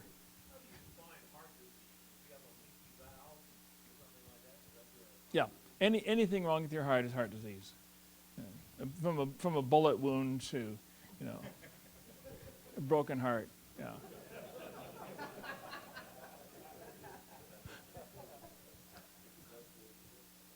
Sir.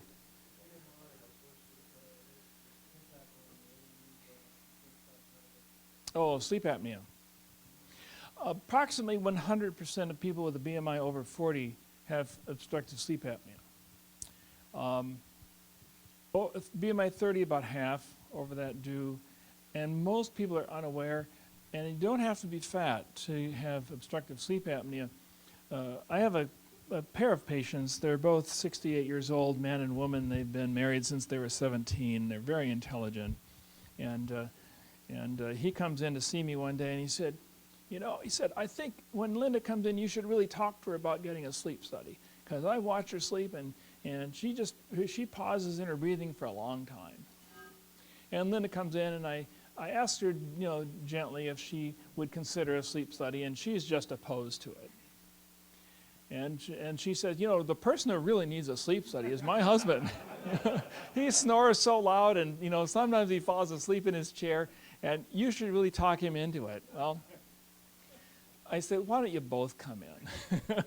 And bless their hearts, they came in together, and I said, look, you guys, both of you want the other one to have a sleep study. These are 2 lean, normal-looking people. He's an inventor. He's very bright. She's very bright. And they looked at each other, and you could just see them, the wheels turning. They're nice people. They decided that they'd each do it for the other one to prove them wrong. And now they both have CPAP machines. And they plug in at night and put their masks on and go to sleep. And they both said to me independently, you know, I just feel so much better. Last December, when this all came out, you know, you're going to have to measure the neck circumference of pilots and refers, you know, above a certain range to a sleep doc. One of my airline pilots came in. His BMI is 38. He's fat, and he's very nice. And I said, you know, why don't we get ahead of the curve on this? He said, okay. We were 3 months from renewal. And so I wrote a note to the sleep doc and said, get him in right away. We got to get on top of this because we have to have at least a month of compliance before we certify him if he's got it. And I had it all lined up for him. He got his sleep study and everything. And then he comes in on March 29th of last year. And I said, how are you doing with this sleep apnea? Well, he said, I picked up my mask this morning on the way to my exam. Well, that doesn't work, you know, so I called the regional flight surgeon and I said, you know, what can we do for this guy? He's an airline pilot. He has severe obstructive sleep apnea. And he just picked up his mask this morning. And Dr. Schall said, you know, if he can give us 2 weeks of compliance, I'll certify him. That's very kind. And so the pilot was, of course, pissed. Why do I have to do this, goddamn stupid FAA? But he got the mask, and we dealt with a bunch of complications. And he came in with his compliance report in 2 weeks, and he said, you know, I feel better. It does make a difference, and we don't normally notice how impaired we are. You know, have you ever seen anybody who's had, say, 2 glasses of wine, and you're sober? They're not the same as they were. And the more beer, the more wine people drink, the less interesting they become, right? Not necessarily stupid or not even bad judgment. They're just not as interesting. They're not as deep. They're not as complicated. The jokes are coarser. But they don't notice. And it's the same with every impairment. That's why we need to do self-testing of our mental capacities if we're worried about dementia to see if we can do it. I wrote a column, I'm sure you all memorized it, over-the-counter impairment on Benadryl, diphenhydramine. Anybody read that? So I don't want to, okay, good, most of you didn't. The most commonly used antihistamine in this country is diphenhydramine. It's in almost every cold remedy. And if it isn't in it, another first-generation antihistamine is in there. It has the same effects. The University of Iowa has a driving lab, very sophisticated driving simulator, and they look at error rates versus drug levels. And if you look at I put it in my column, it's in in my piece. If you look, the sense of alertness people had after the Benadryl stayed normal for hours while their accuracy plummeted. That's the way we are. We adapt. We adapt to the colors in the surroundings. We adapt to our fatigue, and we just keep on going. And what we don't realize, as we get more fatigued, as we get more hypoxic, as these drugs get into our system, as alcohol comes in, we become less accurate long before we pass out. And that's why if we're flying, for example, a challenging task, we really need to be free of everything, fatigue, hypoxia, drugs, and whatnot, because we perform better and we're more accurate. There's so many awkwardnesses that occur in pilots that are due to the fact that we're not sensible about detecting our impairment. I nearly quit flying about 5 years ago. I have Soaring syndrome. Soaring syndrome is motion-induced drowsiness. When I get motion sick, I don't vomit, I fall asleep. I was flying my glider one day, and I had fallen asleep about a dozen times already. It goes into this nice benign spiral mode, and there's no traffic. So it's not terribly dangerous, but it really distressed me. And I thought, I can't, thermal, right? I can't keep doing this. So what are the 2 solutions? For motion sickness, there's 2 solutions. For every motion sickness, the most effective treatment is more flying. That's an easy one, right? The second one for the sleepiness is caffeine. So I got caffeinated shot blocks. And I would take one about every 15 minutes until I was totally wired and alert. that at least I wasn't falling asleep. And there's still no traffic. Although, as an aside, I did completely redo my panel this winter, thanks to John DeRosa and Paul Remdy. I had a transponder in my glider, but it sucked the batteries down so fast I had to shut it off after a couple of hours. So here I am, 40 miles northwest of Menominee, 5,000 feet, trucking south under a beautiful queue, and this twin goes by, boom, about 300 feet in front of me. I thought, ooh, this is not so good. And then, 10 minutes later, another one goes by, about a quarter mile, boom. I thought, this is something's not right here. And so for many, many reasons, I redid the panel. And I put in an S80 with an artificial horizon, and I bought a slip skid ball indicator, and I got a Trig 22 with ADS-B out, and we got the idle power consumption down under 1,000 milliamps. And then I called up ATC, and I said, this summer I want to fly in this system. I'm gonna do a triangle with 3 ATC points, airports or whatever. I'm going to file for a block altitude, and let's see how this works. I don't know how it's going to work, but they said they were willing to talk to me anyway. I'll let you know how that turns out.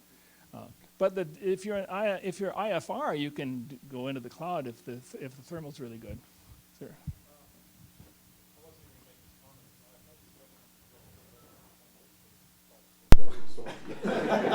That's why I almost quit. I had to fix it. But what I am interested in is, what are the ramifications of this sleep apnea? In other words, you're not supposed to be sleeping in the cockpit, so if you have that, what does it cause for your normal day-to-day operation? The most important metabolic effect of obstructive sleep apnea is an increased risk of sudden death. And that's generally considered undesirable by the family of the person involved. There are metabolic consequences. It does affect lipids. It affects insulin resistance, and it causes heart failure. It's just better not to have it. It causes increased error rates the next day. The reason this became a factor for the NTSB is that truck drivers are falling asleep. I took care of a guy. He was driving a truck near Menominee. It was 3 in the morning. He was in the sleeper, and all of a sudden there was a giant crash, and flames were enveloping the cab. They were on the bridge over the river, and he kicked out the windshield and jumped out through the flames onto the road. His buddy had fallen asleep. Well, the crash woke up his friend, his partner, who had phobia for fire, and he couldn't get the guy to jump through the flames, and he burned up in the truck. That's an example of a sleep-related accident. So in and of itself, sleep apnea doesn't do anything to you. It simply causes fatigue. Is that what you're saying? No, I'm saying in and of itself, it causes heart failure, cognitive dysfunction, and sudden death, and metabolic, pre-diabetic changes in your metabolism. Otherwise, it's good. Yes, sir. Does the sudden death occur because of a buildup of lack of oxygen, which could be overcompensated? Let's say you want to fly, but you're tired or whatever it is. Would using oxygen before you fly change the situation? No, the sudden death occurs because if you stop breathing, your oxygen level goes down and down and down and down and down, and at some point, your heart and brain just don't function. Death is at night, it's not while you're Correct. like, Yeah. so Right. it doesn't actually affect while you're flying as a result of what happened last night. The while you're flying bit is drowsiness and falling asleep. It's, as I've discovered, it's better not to fall asleep in the cockpit, and we do something about that. You know, if something happens that we're not functioning properly, there's two responses. One is to quit, and the other is to compensate or fix it. It is possible to compensate for many impairments, but it's not possible to compensate for a disability. If you can't do it, you can't do it. Most things we can compensate for. Like, if you're getting demented, go in a two-seat aircraft with somebody else and have a good time, and let the other person take responsibility.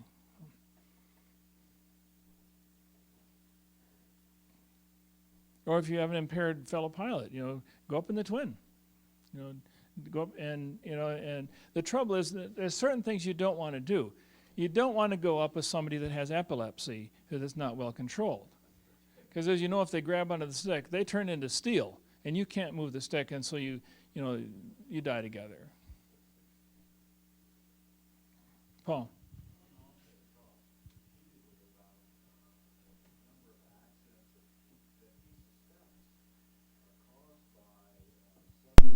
Incapacitation of the pilot. Do you have any numbers on that? Have you done any reading on that? No, I have no reason to doubt Tom. He's very analytical, and he's very observant. As you know, the trouble is, if you pull the curtain and then pull it back and there's a big change, you don't necessarily know why the change has occurred. I'm confident he's correct, but no numbers, no. Have I wasted enough of your time now? Anybody feeling like sleeping? I noticed the number of people got up. Was that a coffee deficiency or a donut deficiency or boredom? So I have to ask the question I dread to ask, was it worth the investment to bring me down here? All right.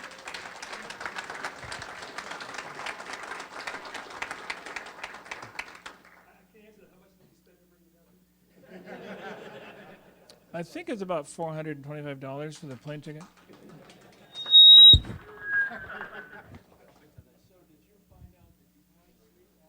No, I don't. I have Sopite syndrome, which is motion-induced drowsiness. It's why we rock babies to sleep, right?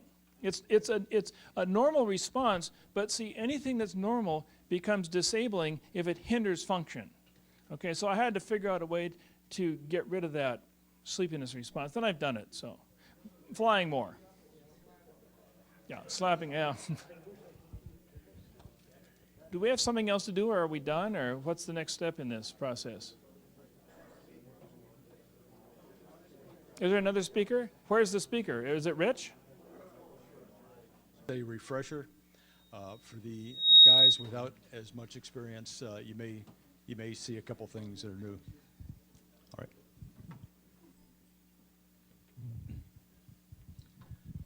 right. Everyone knows you're approaching an airport, and situational awareness is a big thing. It'll allow you to form the big picture in your head. It's critical to self-announce at uncontrolled airports.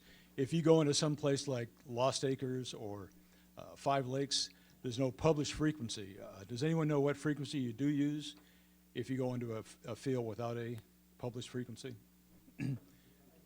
Nobody knows? Or you just don't talk at all?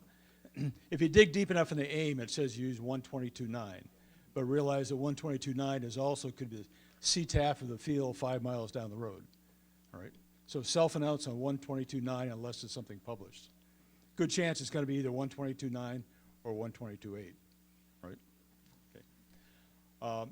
Any response you get after self-announce is probably going to be a surprise to you. So listen carefully.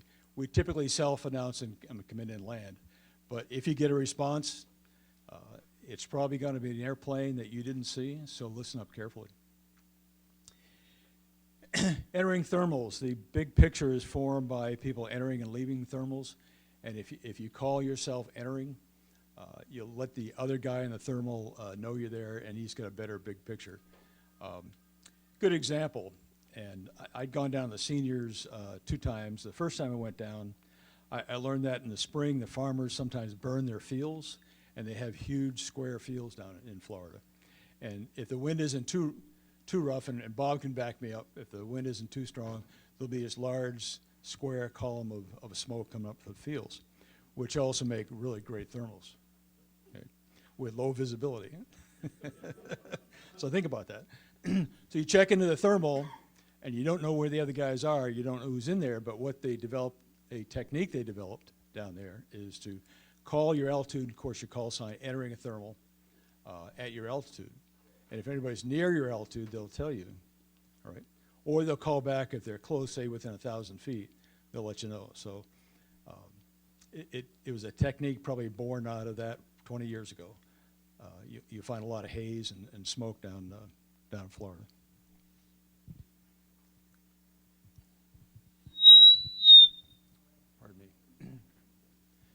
How many guys have flown the ridges near Fairfield out at Tuscarora? There's probably a dozen or so who've done that. To me, it's a big advantage if you call your turn point. Yes. Do you know how to do that? This one works too. All right, I'll do that. Okay, thanks. It's a big thing and a big situational awareness thing to know that there's a guy 3 miles out ahead coming your way at roughly the same altitude. It'll make you focus like you've never focused before, dead ahead, knowing there's somebody coming your way. So to have somebody say something like Yankee Delta at Thompsontown, 2,500 feet southbound, and you're, say, northbound at Burnt Cabins, that's a big, big advantage. And if you're the first guy in the ridge, the tendency is to think I'm the only guy out here, but there's 4 other clubs not too far away that also fly the same ridges. Think about that. You're likely to find somebody from Blairstown, Mifflin, maybe Tom Knopf's place, maybe Skyline. That's a big thing. If you go out to the ridge for the first time and you get down low, remember that and do that.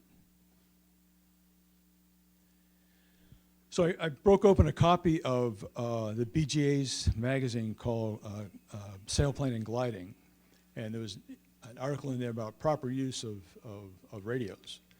And yeah, we've all seen something like this, but to me it was a good review to listen first before they key the mic. You may hear what you're looking for. If you're looking for the duty runway at a certain airport, listen up for a while. If you're 10 minutes out from the airport, listen up, you may hear what you're looking for, or switch over to ATIS. It's a good chance you'll hear what you need. Check the frequency, and while you do that, checking the volume and the squelch. I've found that when I'm around my SN10, I'll sometimes bump the volume knob on my radio, and I'll typically bounce it where it's down, right, and decrease the volume. So while you're there, check the volume and the squelch. Listen again just before you key the mic. You may hear another transmission, but you may also, and you wait for that to stop, but that may also be in the middle of a back and forth conversation.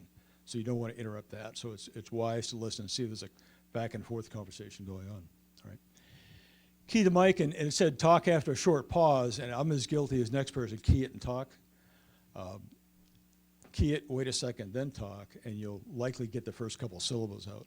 And you'll hear a lot of transmissions where that first couple syllables are missing. Use the correct phonetics. We don't get too involved in that, but it can make a serious difference. I recall that the accident in the Canary Islands, and I think it was 1977, between 2 747s. How many remember that? Excuse me.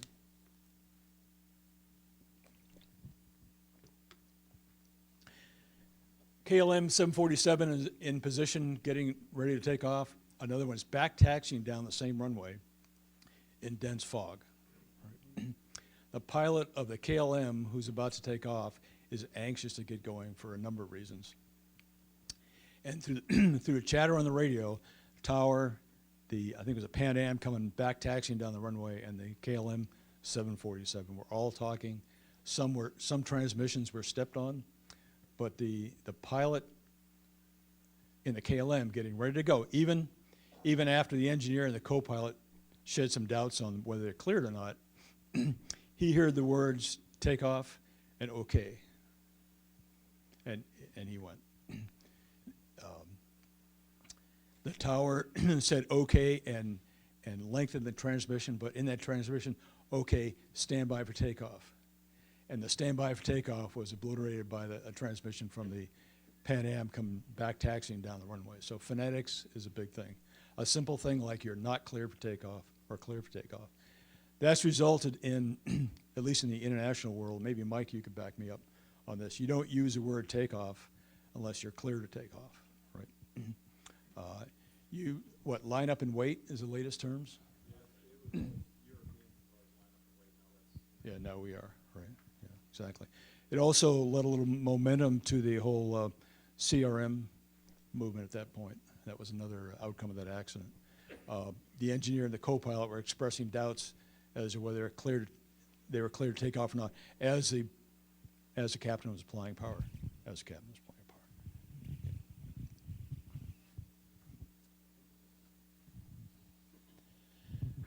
More, more along lines of the way we fly. This accident was in 2009, involved a tow plane and a glider. They launched from Middletown, California, a small private glider port, at 10:56. The release was a couple thousand feet, although that wasn't definitive. 5 minutes later, both planes are coming back to the same airport with a single runway. The tow plane was on the left downwind. The glider pilot chose the right downwind, and they collided as they both turned final. Because, what's that? This is Crazy Creek, yeah, exactly, yeah. The gliders out there don't have radio. Well, I'm getting there, thanks. Your next bullet. The ASW-27 overshot the final approach because of the gusty crosswinds, and they collided as they both turned final. The glider had a radio and a transponder. The tow plane had no radio. Ground people had no radio. Compare that to the way we fly today. 2 out of the 3 units had no radio, so no one's hearing anybody. The NTSB's only comment was no radios are required. Think how different the output or the outcome would have been if 2 of the 3 had radios or all 3 had radios. It's a simple thing, but the tow plane, I'm sure, was convinced that the glider pilot was out there in the ridges having fun where he wanted to go. The sailplane pilot came back after he couldn't connect on the ridge and came back and overshot the final. So obviously the failure of both pilots is seen a void, but the fact they had no radios in this situation was a big factor, I think. Any questions about that? When I was out there, the gliders didn't have radios either. I don't know why they didn't have it. Well, he's an ASW-27, likely he could afford it, maybe, yeah. Although, Their club, the operator had 2 ASW-27. Neither one of them had radios. I was out there with Jim Phillips and Boston Bennett. Hmm. And I don't think anybody had radios. Yeah. That's been a while. I think we've come a long way in our use of radios. When I joined the club in '97, there were a lot of flights you never heard any transmissions. People took off and landed and didn't talk. Yeah, we had the blue box radios, but now the ODs and AODs have handhelds as well. I think we're doing better. I think almost it's almost 100% that we make calls by the tow pilot, for example, taking off, calling that he's going to take off glider and tow, left turn out. That's almost universal now. It took us a few years to get to that point when we made it mandatory, but it's great for situation awareness. If you're on a downwind and hear that, you got to figure out if he's about to roll or not. If you're out in the area, knowing where the tow pilot is, knowing where the tow plane is to me is a big thing. I had a near miss with a Grobe. A near midair collision with a Grobe while I was on tow, and I was trying to report the Grobe to the tow pilot, let her know that there's traffic, and when I get back and finally on the ground and talk to them both, I found out the tow pilot wore earplugs because the airplane is really noisy. The Grobe had the volume turned down and had the volume turned down for the entire flight. So what I was trying to say to the tow pilot was getting to no one. I tried to raise the OD and with no luck, and he was away from the blue box.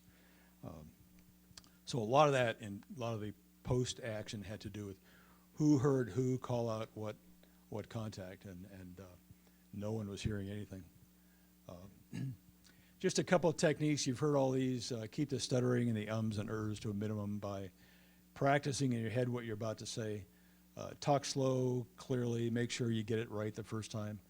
You're not a Boeing 747 arriving at Dulles. You're a sailplane out there wanting to accurately communicate with the guys on the ground or the other sailplane. If you're using your call sign, use your last 3 of your N number on subsequent calls. I've made this mistake before, using your contest ID in a non-glider environment. I talked to Hagerstown one time and just said glider Charlie Lima, and they asked for my N number. I thought, okay, yeah, I got to give it to them in case something happens, right?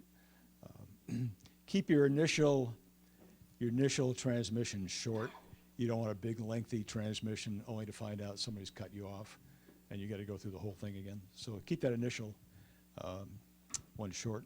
I'm always curious if a tower's got a radar or not, so I'll just say squawking 1202 if I've got a transponder. They'll come back and say, sorry, I don't have a radar, or you're in radar contact. Yes, sir. Just one comment on Yeah. just the radio. Obviously, this is awareness and so forth, but invariably, what I see when I'm instructing and so forth is when a guy's flying the pattern, his eyes generally are on the landing surface. And I don't care where he is, if he's downwind base or final, he's looking at the runway. And that's not where the threat's going to come from. Yep. So as a Right. general rule, if people ask themselves, where's my threat right now? They're going to look down final, they're going to look on the other side of the runway, they're going to look in areas that they're generally not used to looking at.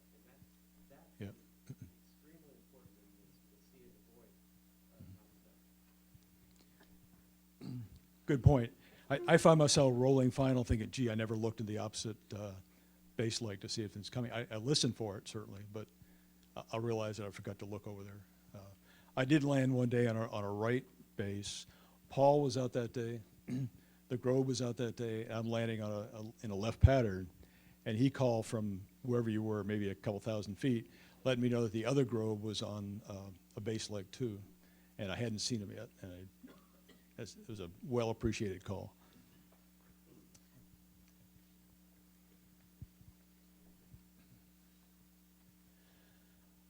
If it gets quiet for a while, look for a cause. Typically, you could have left your radio on the old frequency, or you could have bumped the frequency to a bad one. Stuck mic is typically something you don't see in the air, but you certainly do occasionally on the ground. You may bump the volume knob, like I was describing earlier. It may be set low.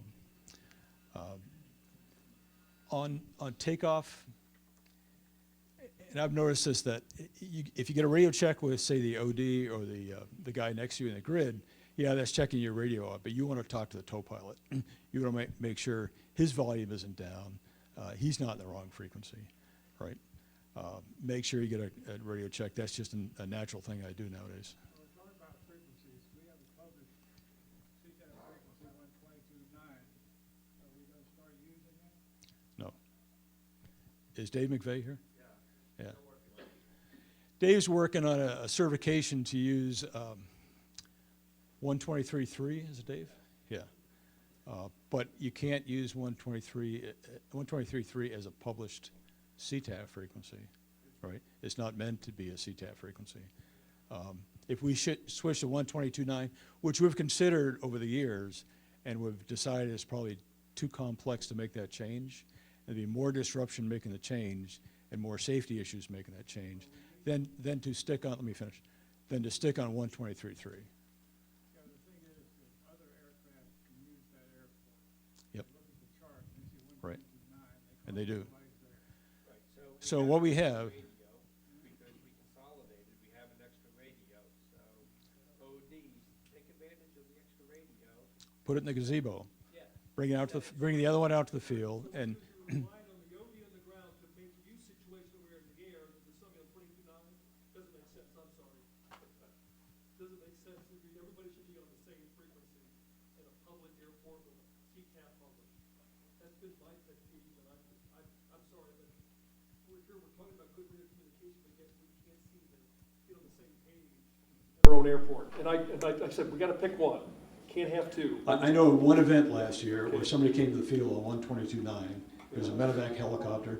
The OD heard it and let other people know about it. There's been other airports that come in, airplanes that come around, do a pattern on that side, and we can't contact because the OD still thinks he's on 23.5, or 23.3, excuse me. So it just, and this is not a critical, but we got to make a decision sooner rather than later because we might get more than just one or two, and then what do we do? I understand the way you feel, but I think it's a complex thing to get everyone to take off on 122.9, get, say, 3 miles from the field and make a switch at exactly the same point. You can have guys in thermals, one guy's on 122.9, the next guy's on 123.3. We did it at Frederick when they went to the tower. We managed to be on the tower frequency. We managed to change. It can be done if we're willing to educate, if people are willing to be educated. Understand. I'm sorry, and I'm not trying to be critical, but there's a lot of Understand. excuses, but I'm glad that Dave is trying to make it happen. And if you can do that, that'd be great. We can just pick a frequency. What is it?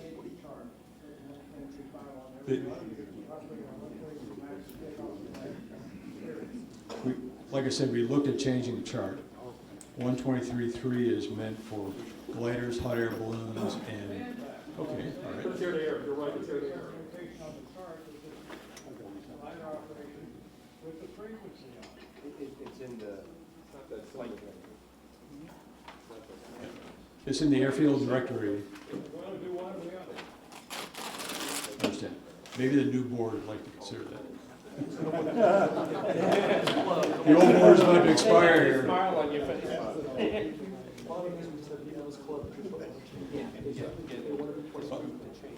So Paul and I talked about our use of radios on launch, and he came up with a really good suggestion. I put it here as the last bullet.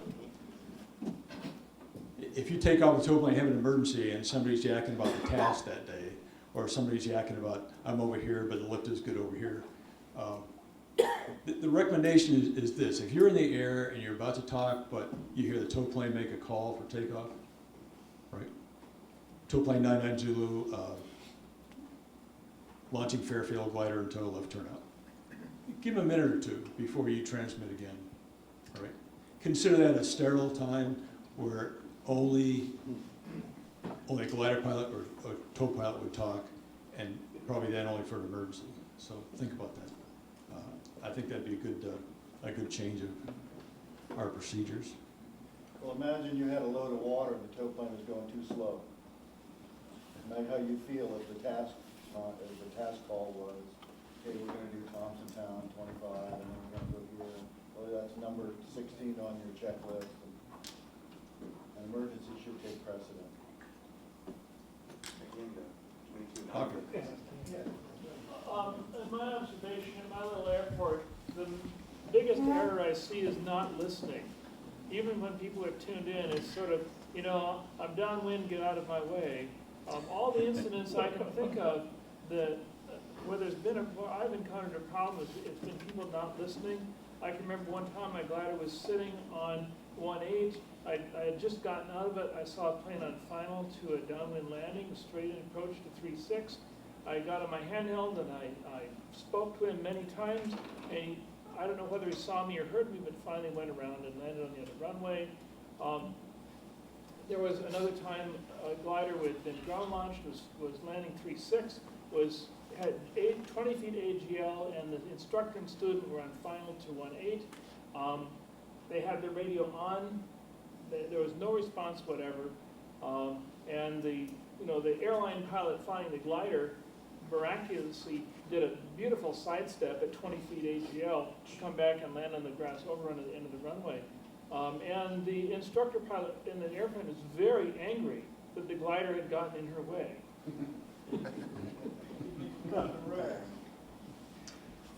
We enjoy having 3 runways. If you can't find one of them that's free of another airplane to land in, then it's a very busy day. We also have a 4th runway that's just to our north, private strip. That's been used over the years when the traffic gets heavy or there's an emergency of some kind. I don't know how it works in your plane or the club planes necessarily, but I use my squelch switch. It's on/off.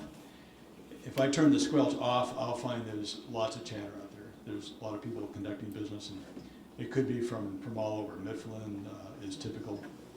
Sometimes Blairstown, but occasionally I'll do that to make sure I'm not going to step on somebody first. It probably saved me some embarrassment because I may be getting out, but I'm not listening. I'm not hearing what other people are doing, and that switch has worked fairly well. Has anyone else found that they could turn the squelch off first?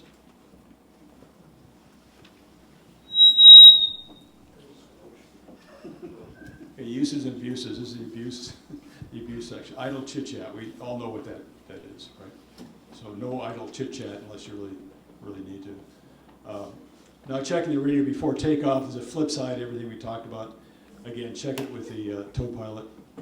Not calling a landing pattern. I think we've gotten much better over the years. If you're going to make a call, then get busy. At least call the downwind so we know you're there.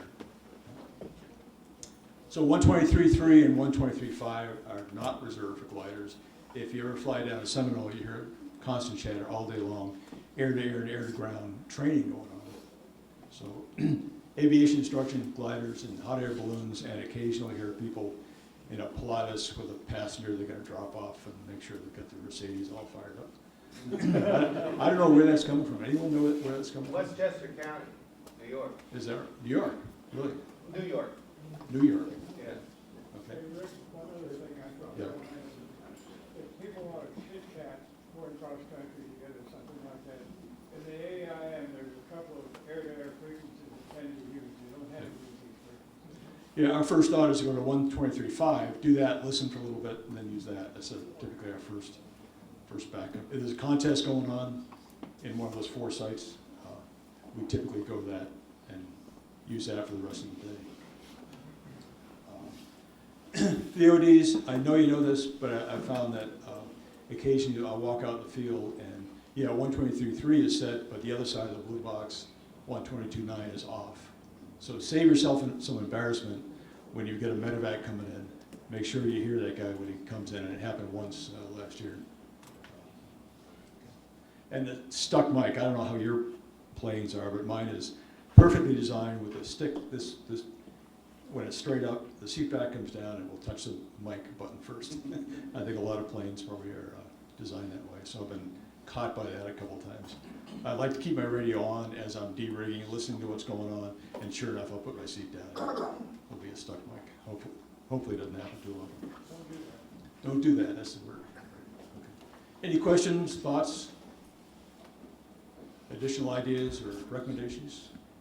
Okay. Please monitor 122.9 when you're out there. If you want to set one handheld on 123.3 and the other on 122.9, that works great too. Also, in the handhelds, you can do a flip-flop where they scan back and forth. It takes a little bit of setup. You can do that too.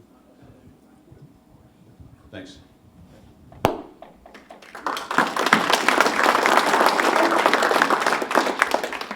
Air collisions. There's one of the latest photos that happened last year. Both guys got out of that just fine, but some of the other people involved in it, the other collisions didn't. What I'm going to talk about is I'm just going to talk about some of the initiatives in the UK.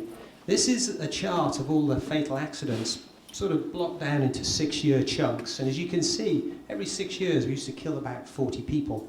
And we got to the stage where people went, do you know what, we should be doing better than that. Our accident rate's pretty level and it's pretty high.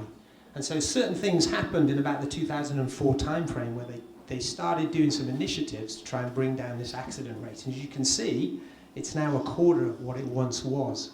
Now the main thing that makes up that reduction in accident rates is a reduction in the accidents in winch launching. Now I'll briefly cover that because I think it gives you a few examples of how you can approach things, but I know it's not directly relevant to this club, but I'll talk about some of the initiatives that are.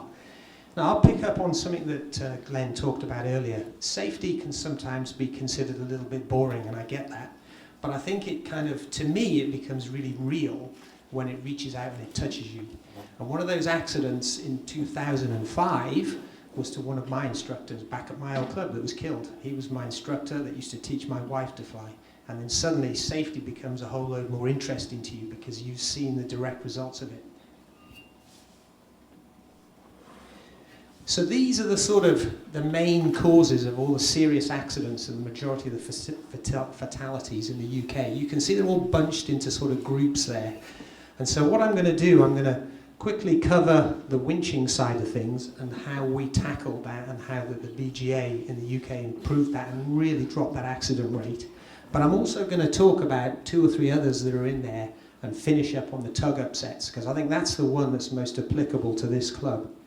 Collision is one of the things they're really working on at Loring back in the UK. You can see they've sort of looked at each accident area, looked at the cause and looked at ways of improving that and reducing the accident rate. So collision is all about better lookout, better training. I think age has got something to do with it as well. We all talked about our eyesight getting worse. Be honest about that. Go to an optician, get yourself a nice eye test. So make sure that you can see stuff out there. And also technology. In Europe now, you can't go fly on the ridges without a FLARM. That's kind of law really. That said, in Europe, the clouds are a lot lower and the ridges are a lot smaller, so everybody's hemmed into a real narrow height band. So FLARM is a wonderful piece of kit that we can all use. The other one, the bottom two I'm going to talk about, wow, we're going to sleep shortly. Oh, can people not see that? Yeah, it was a little too now. Great, thanks. Eye tests. So integrity, and what we're talking about is of your glider. And they found out, one of the key causes of accidents is gliders coming apart when they're airborne or not being correctly rigged before they take off. Interesting of note, of all the gliders that took off with their elevator disconnected, 50% of those were ASW 19s and 20. That design is prone to taking off without an elevator connected. In terms of ailerons connected, it's the Kestrel and Lebel, 40% of those gliders. And so what they've started doing in the UK, they now encourage checklists. We do that over here, which is really good. But they've gone one step further. At the military clubs where I'm used to flying, when you rig a glider, somebody independent has to then go and check those flight controls and sign for it. So you get 2 signatures before you get airborne.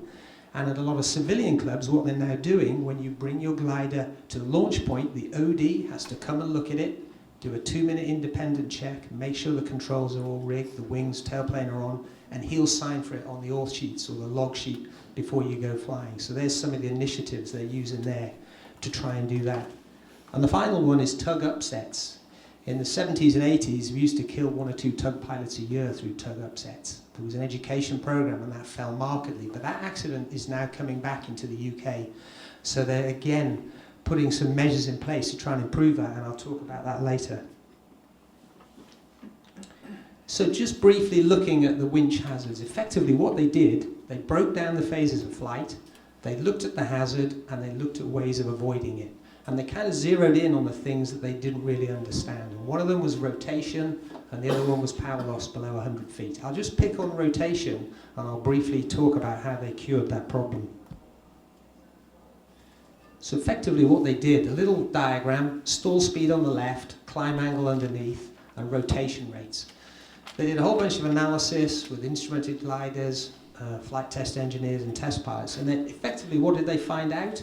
If you have a very high rotation rate, your stall speed goes up markedly. So you think you're safe, you're accelerating away from the ground, you want to climb steeply because you want to get plenty of height. Guess what? You'll stall and spin. But what this did, this gave people numbers and a technique that they could understand, and it allowed them to give you nice, simple guidance.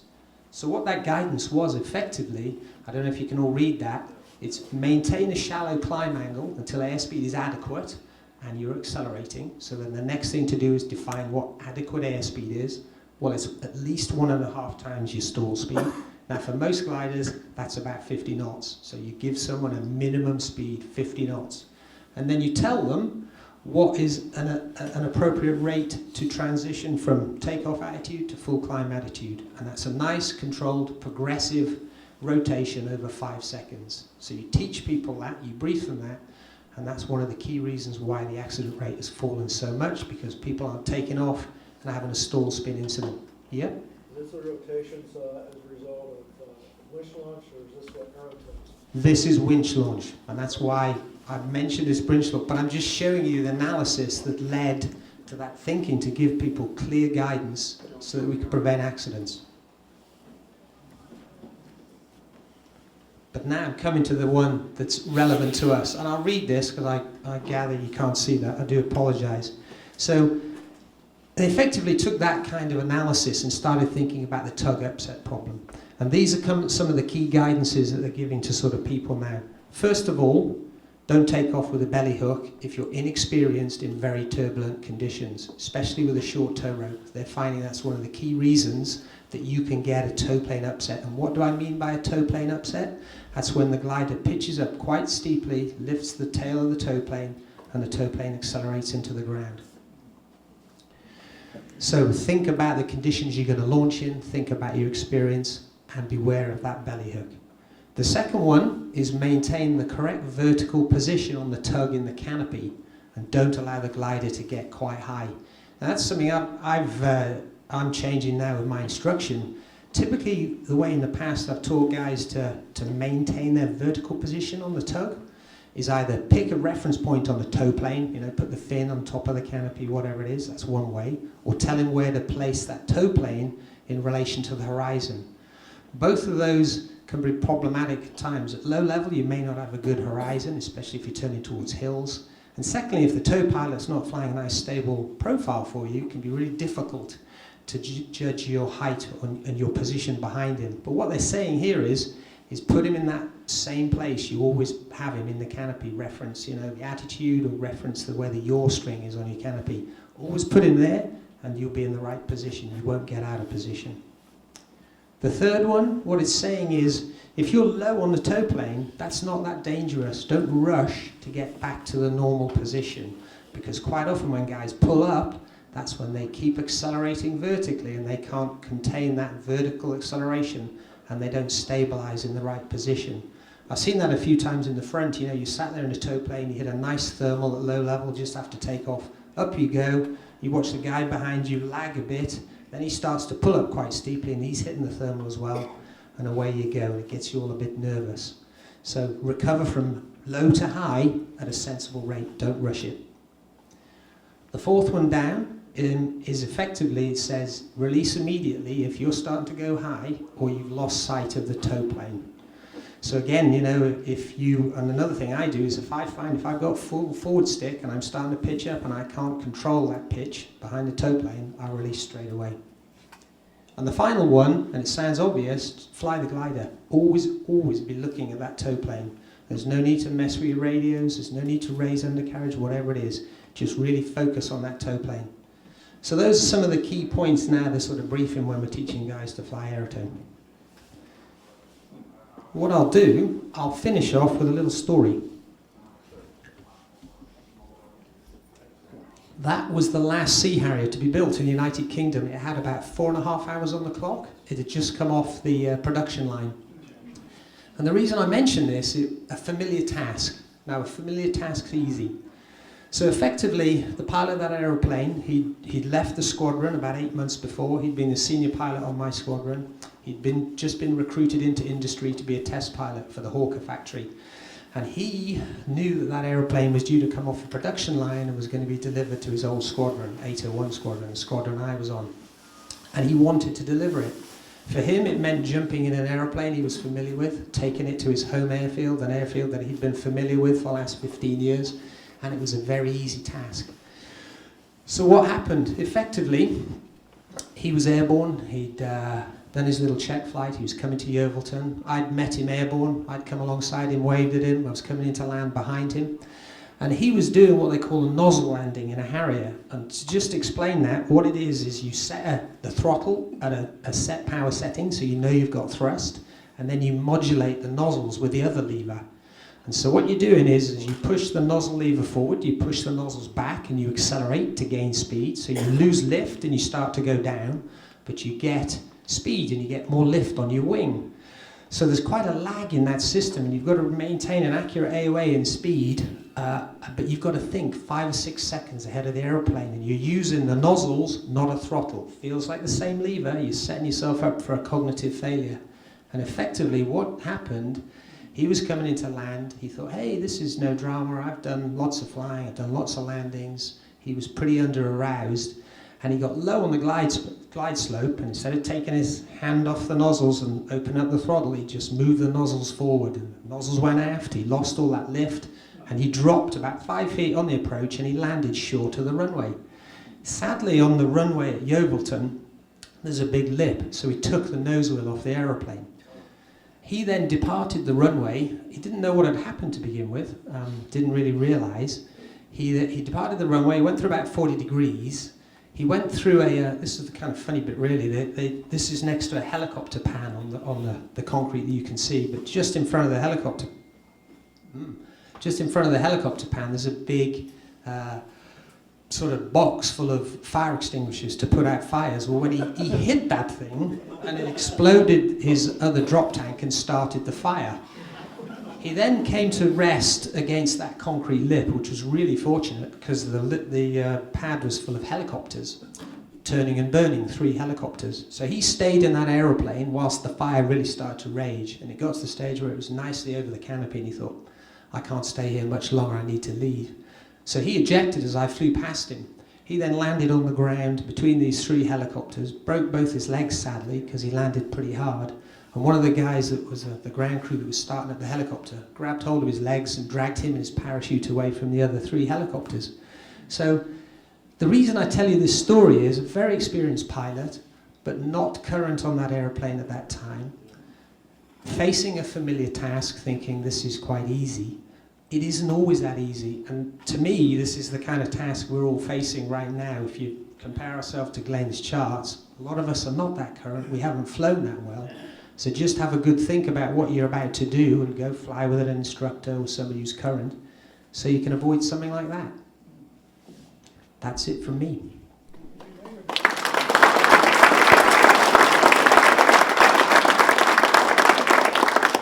Thank you. Yes.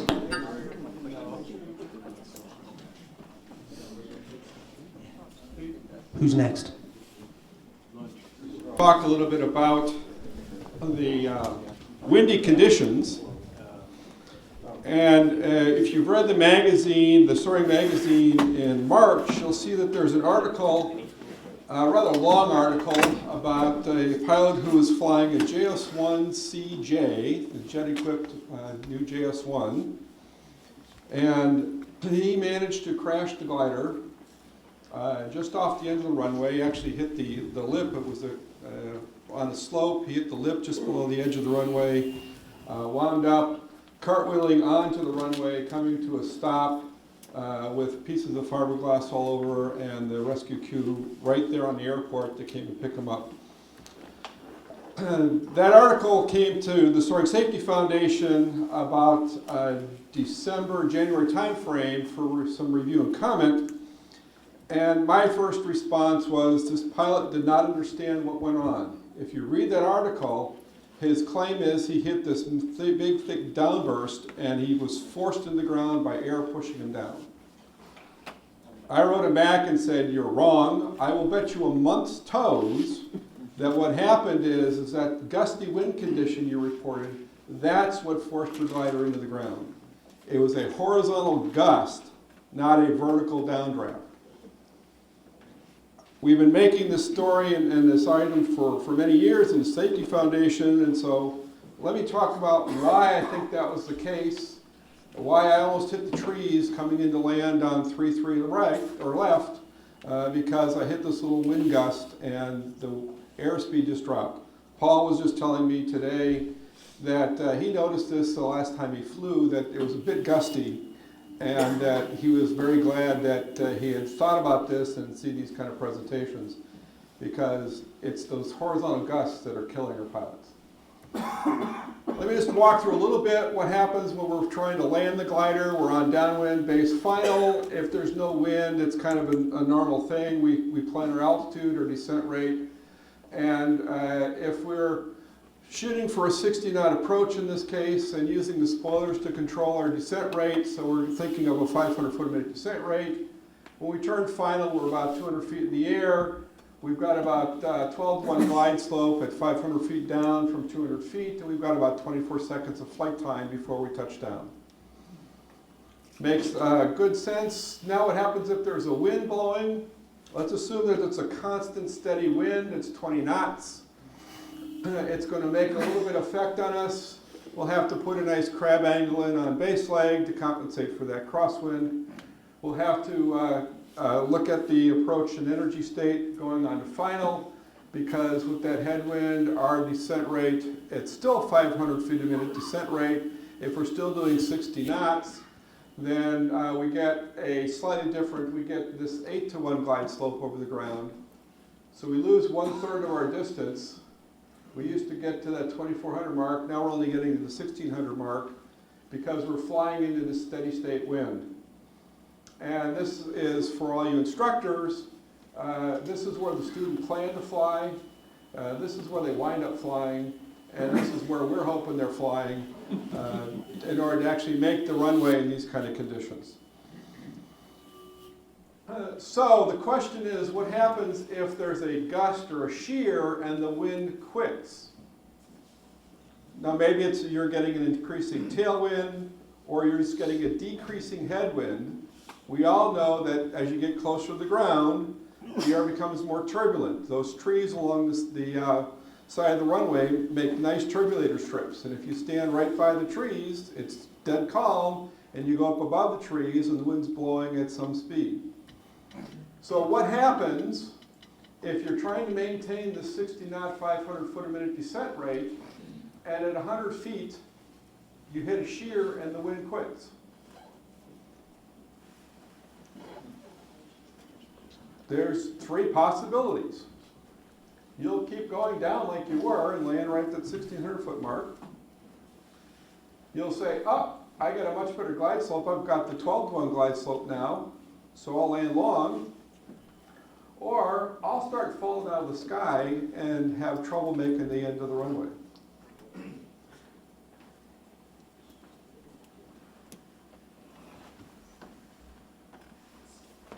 Do I got any guesses, any answers, any strong opinions? X, Y, or Z? I'm hearing X. X. So what happens? There's a sudden loss of airspeed. You can see it on your airspeed indicator.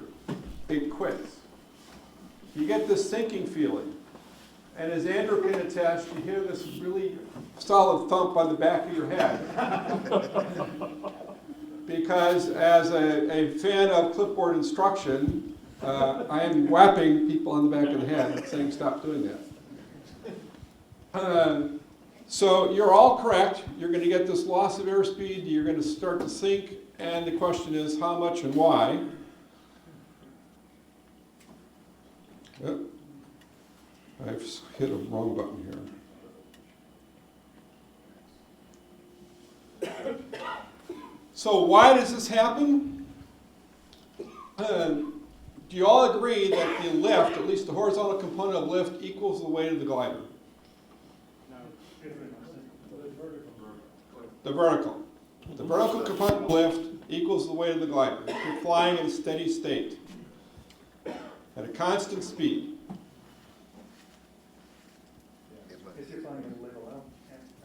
No, even in a descent rate, the amount of lift that the wings are producing equals the weight of the aircraft. At a steady state, flying at a constant speed. Should stop moving. Unaccelerated flight. The amount of lift the wing produces is a function of the airflow over the wing and the angle of attack. And there's this nice little formula that I pulled out of the Glider Flying Handbook that clearly states there's the amount of lift the wings are producing, there's the angle of attack buried in CL, there's the speed, and there's a couple other factors that come into play as well. When we go through that shear, since the glider has mass and inertia, flight path doesn't change instantaneously. So the angle of attack doesn't change, but the air flowing over the wing does change dramatically. So using that formula right there, I calculated if this glider weighed at this weight from 1,000 to 1,500 pounds, and you had a 5-knot decrease in airspeed, the amount of lift that the wing would produce would drop by that value.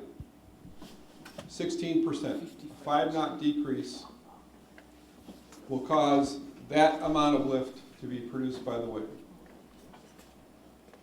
And if you go up to a 20-knot gust, 55% of the lift that the wings were producing just went away.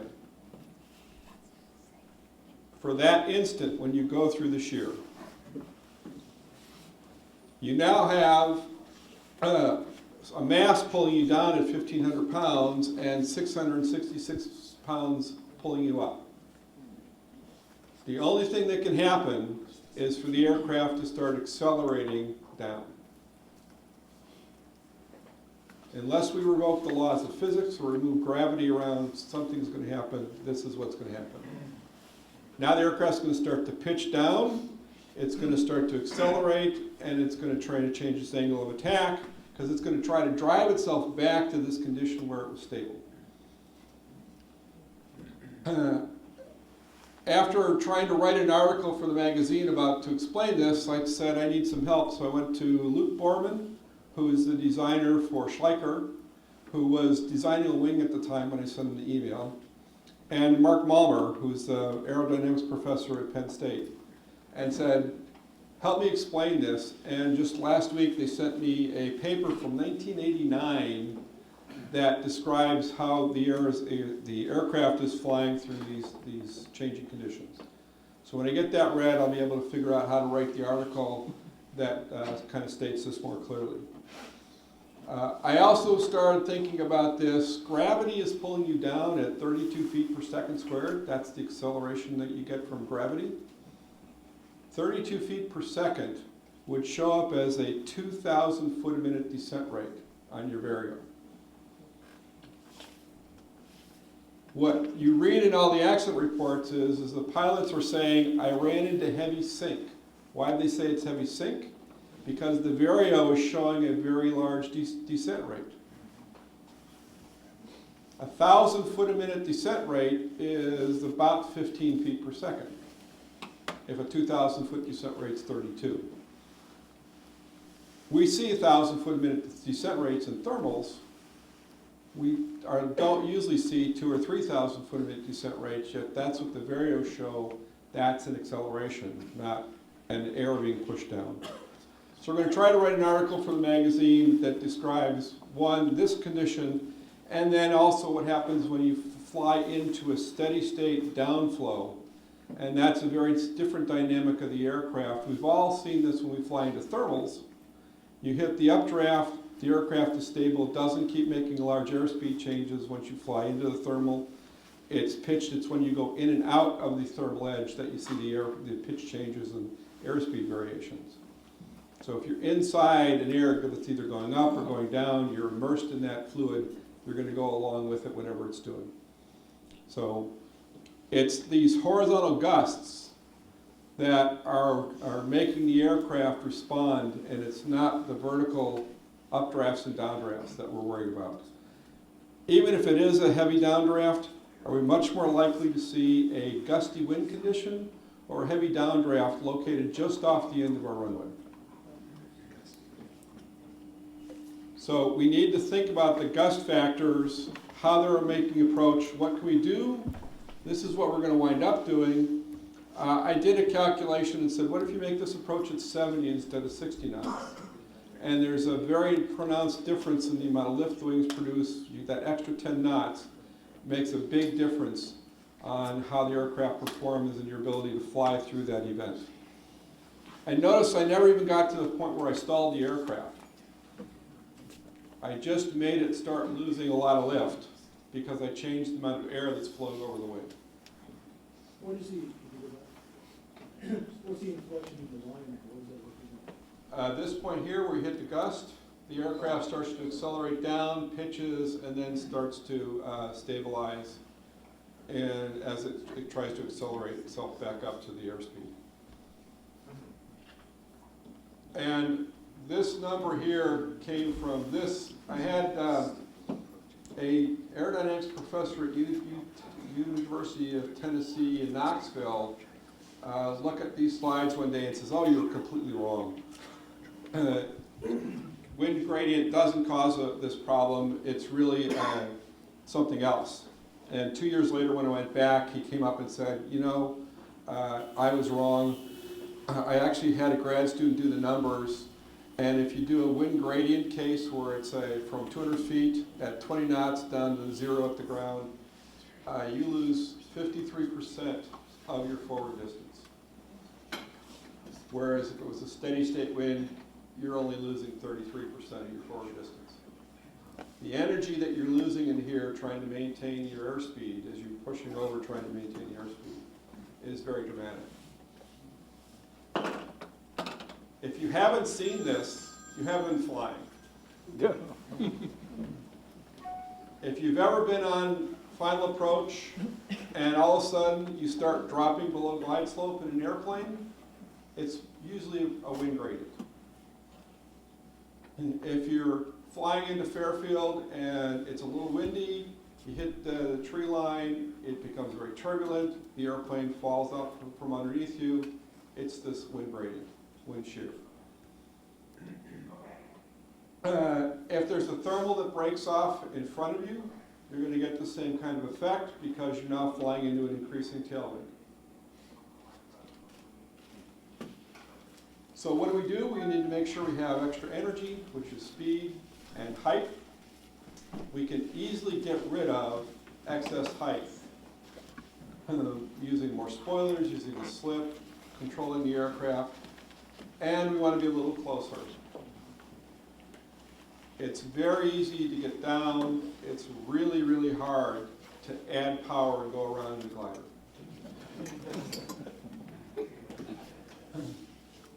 Looking at all the accidents we have, the landing accidents, I would say in the last 10 years there have been 4 overshoots where the glider landed long and 100 undershoots. And this is one of the reasons why they undershoot, because it's very common to see a wind gradient or wind shear because of the friction of the ground. Paul? Do you have a number on those undershoots that involved winds? I do not. What we get in the NTSB report is the accident report says, I ran into heavy sink off the end of the runway. Yeah, I got those. Suddenly. One of my colleagues was doing some work for the flight instructor clinics, and he went in like 2006 and said, how common is this? In the first 4 accidents you read, 3 of them had a notation that the pilot said, I hit heavy sink on a short final. It's not a downdraft, it's a vertical gust. Yes, it's not a downdraft, which is a vertical gust. It is a horizontal gust. So we want to look for this. We should expect it. If it doesn't happen, you should be pleasantly surprised. But almost every landing that I've ever seen, I'm coming in and all of a sudden I start running through shear and the glide slope is dropping on me. Danny? Could you comment on that second point there, please?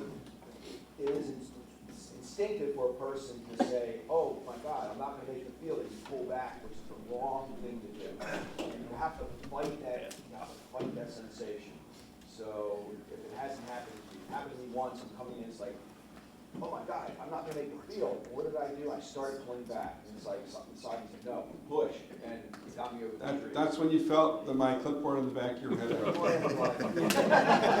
I'm just saying, it's really the first time that happens when you're starting to do the wrong thing and you realize, oh wow. Yep. You say, I would never do that. I would never do that, but I found myself doing it. So. Close the spoilers, push. Back on slide, the very first minus sign. Going back to the age-old training manual, Joy of Soaring. Yep. With gradient, it says you put in half the wind speed. Right. Do you actually have you didn't say, you said choose a value. Do you have a rule of thumb for that value then? Yes, the value that I use for landing is a formula, which is 1.5 stall speed, plus half the wind, plus the gust factor.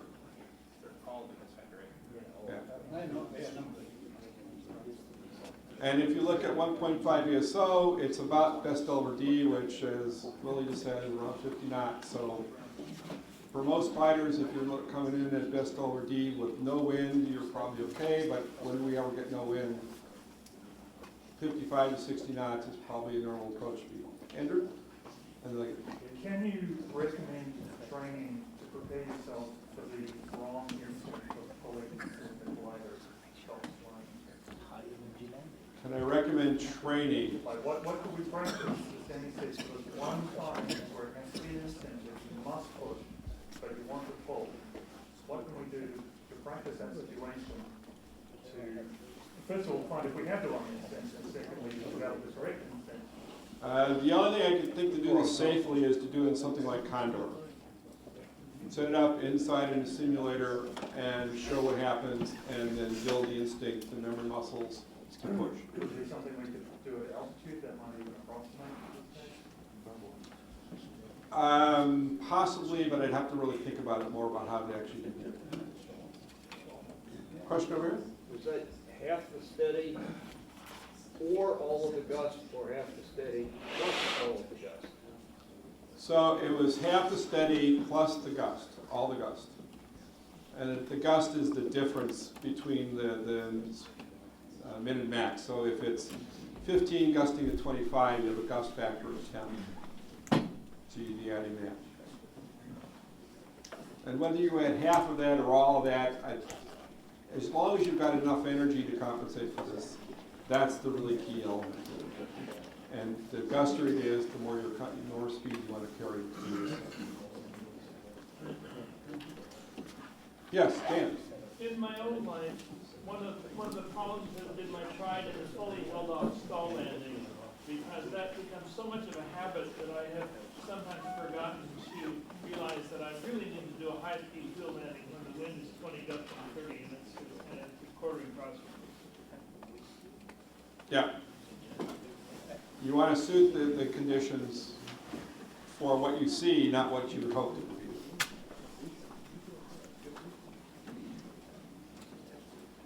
Any other questions? And for a tailwind approach, Landing with a tailwind? Okay. I would do the same. Yeah. I want the energy. Yes, I'm going to get a little bit out of it, but the ability of the spoilers to control the aircraft and make it sink is far outstretches what you're going to get a little aerodynamic benefit from flying into a cruising tailwind. and I'm saying where the gust is coming from the tail, Yeah. so that the air movement mass Yeah.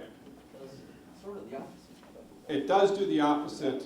If you evaluate any of the downburst scenarios, what happens is that the aircraft, as it's approaching the downburst, starts increasing energy and starts to go above glide slope, hits the downburst, and then the bottom falls out when it hits the decreasing tailwind. And that's when it drops below glide slope and is really maybe unable to recover. The other thing about that is if the wind conditions are gusty, it's typically not going to be linearly a headwind or a tailwind. It's going to be some odd direction as a gust. Right. That's Question here? Comment? Well, from my experience, a long time ago, the ASK-13 in Frederick, on final, suddenly found airspeed going to nothing. And that's why I had a short landing. I'm sure a lot of people in Frederick remember that. But it was all kinds of lift after that until final, and then airspeed just goes nothing. I just go forward automatically, and then short, right before the cable wire, they had an electric fence there, which had to lift to get the ASK out. So in your case here, you have a decrease in altitude, but if you want to talk anything about the airspeed, what do you see the airspeed? The airspeed is decreasing rapidly in this gust because the air flowing over the wing from the gust is adding to your ground speed and making that's what the airspeed indicator reads. You're immersed in that. And when you fly into a different transition into a different air mass, this is basically what you're getting into, the aircraft has to respond because it's seeing a completely different view of the world now. And that is why you're losing all this energy, is because your airspeed is decreasing rapidly.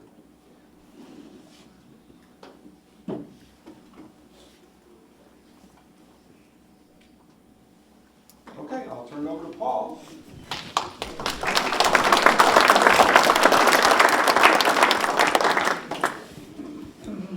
Hey folks, I want to say thank you for coming today. This, I think, concludes our safety meeting. I just have one more note, and we'll break for lunch. I received a letter here this winter addressed as one of the safety officers in our club, and it said that we have a problem out on the line, and the problem is that we have people arguing about safety procedures in our club. And when we all joined, every one of us signed paper that said, hey, we're going to follow the club policies, whatever they are. Right, wrong, I like them, I hate them, whatever they are. We're all smart people, we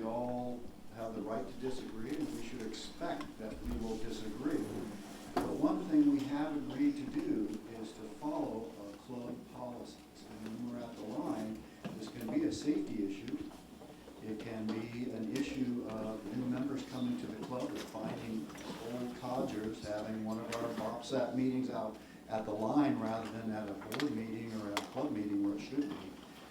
And I'd personally like to see if we can't stop that this year.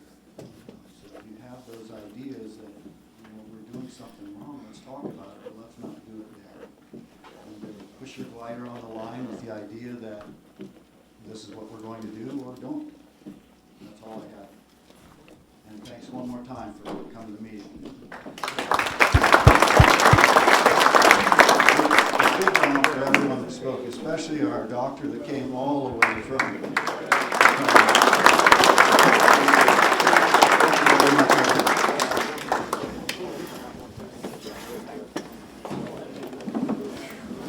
So let's take a break for lunch and be back at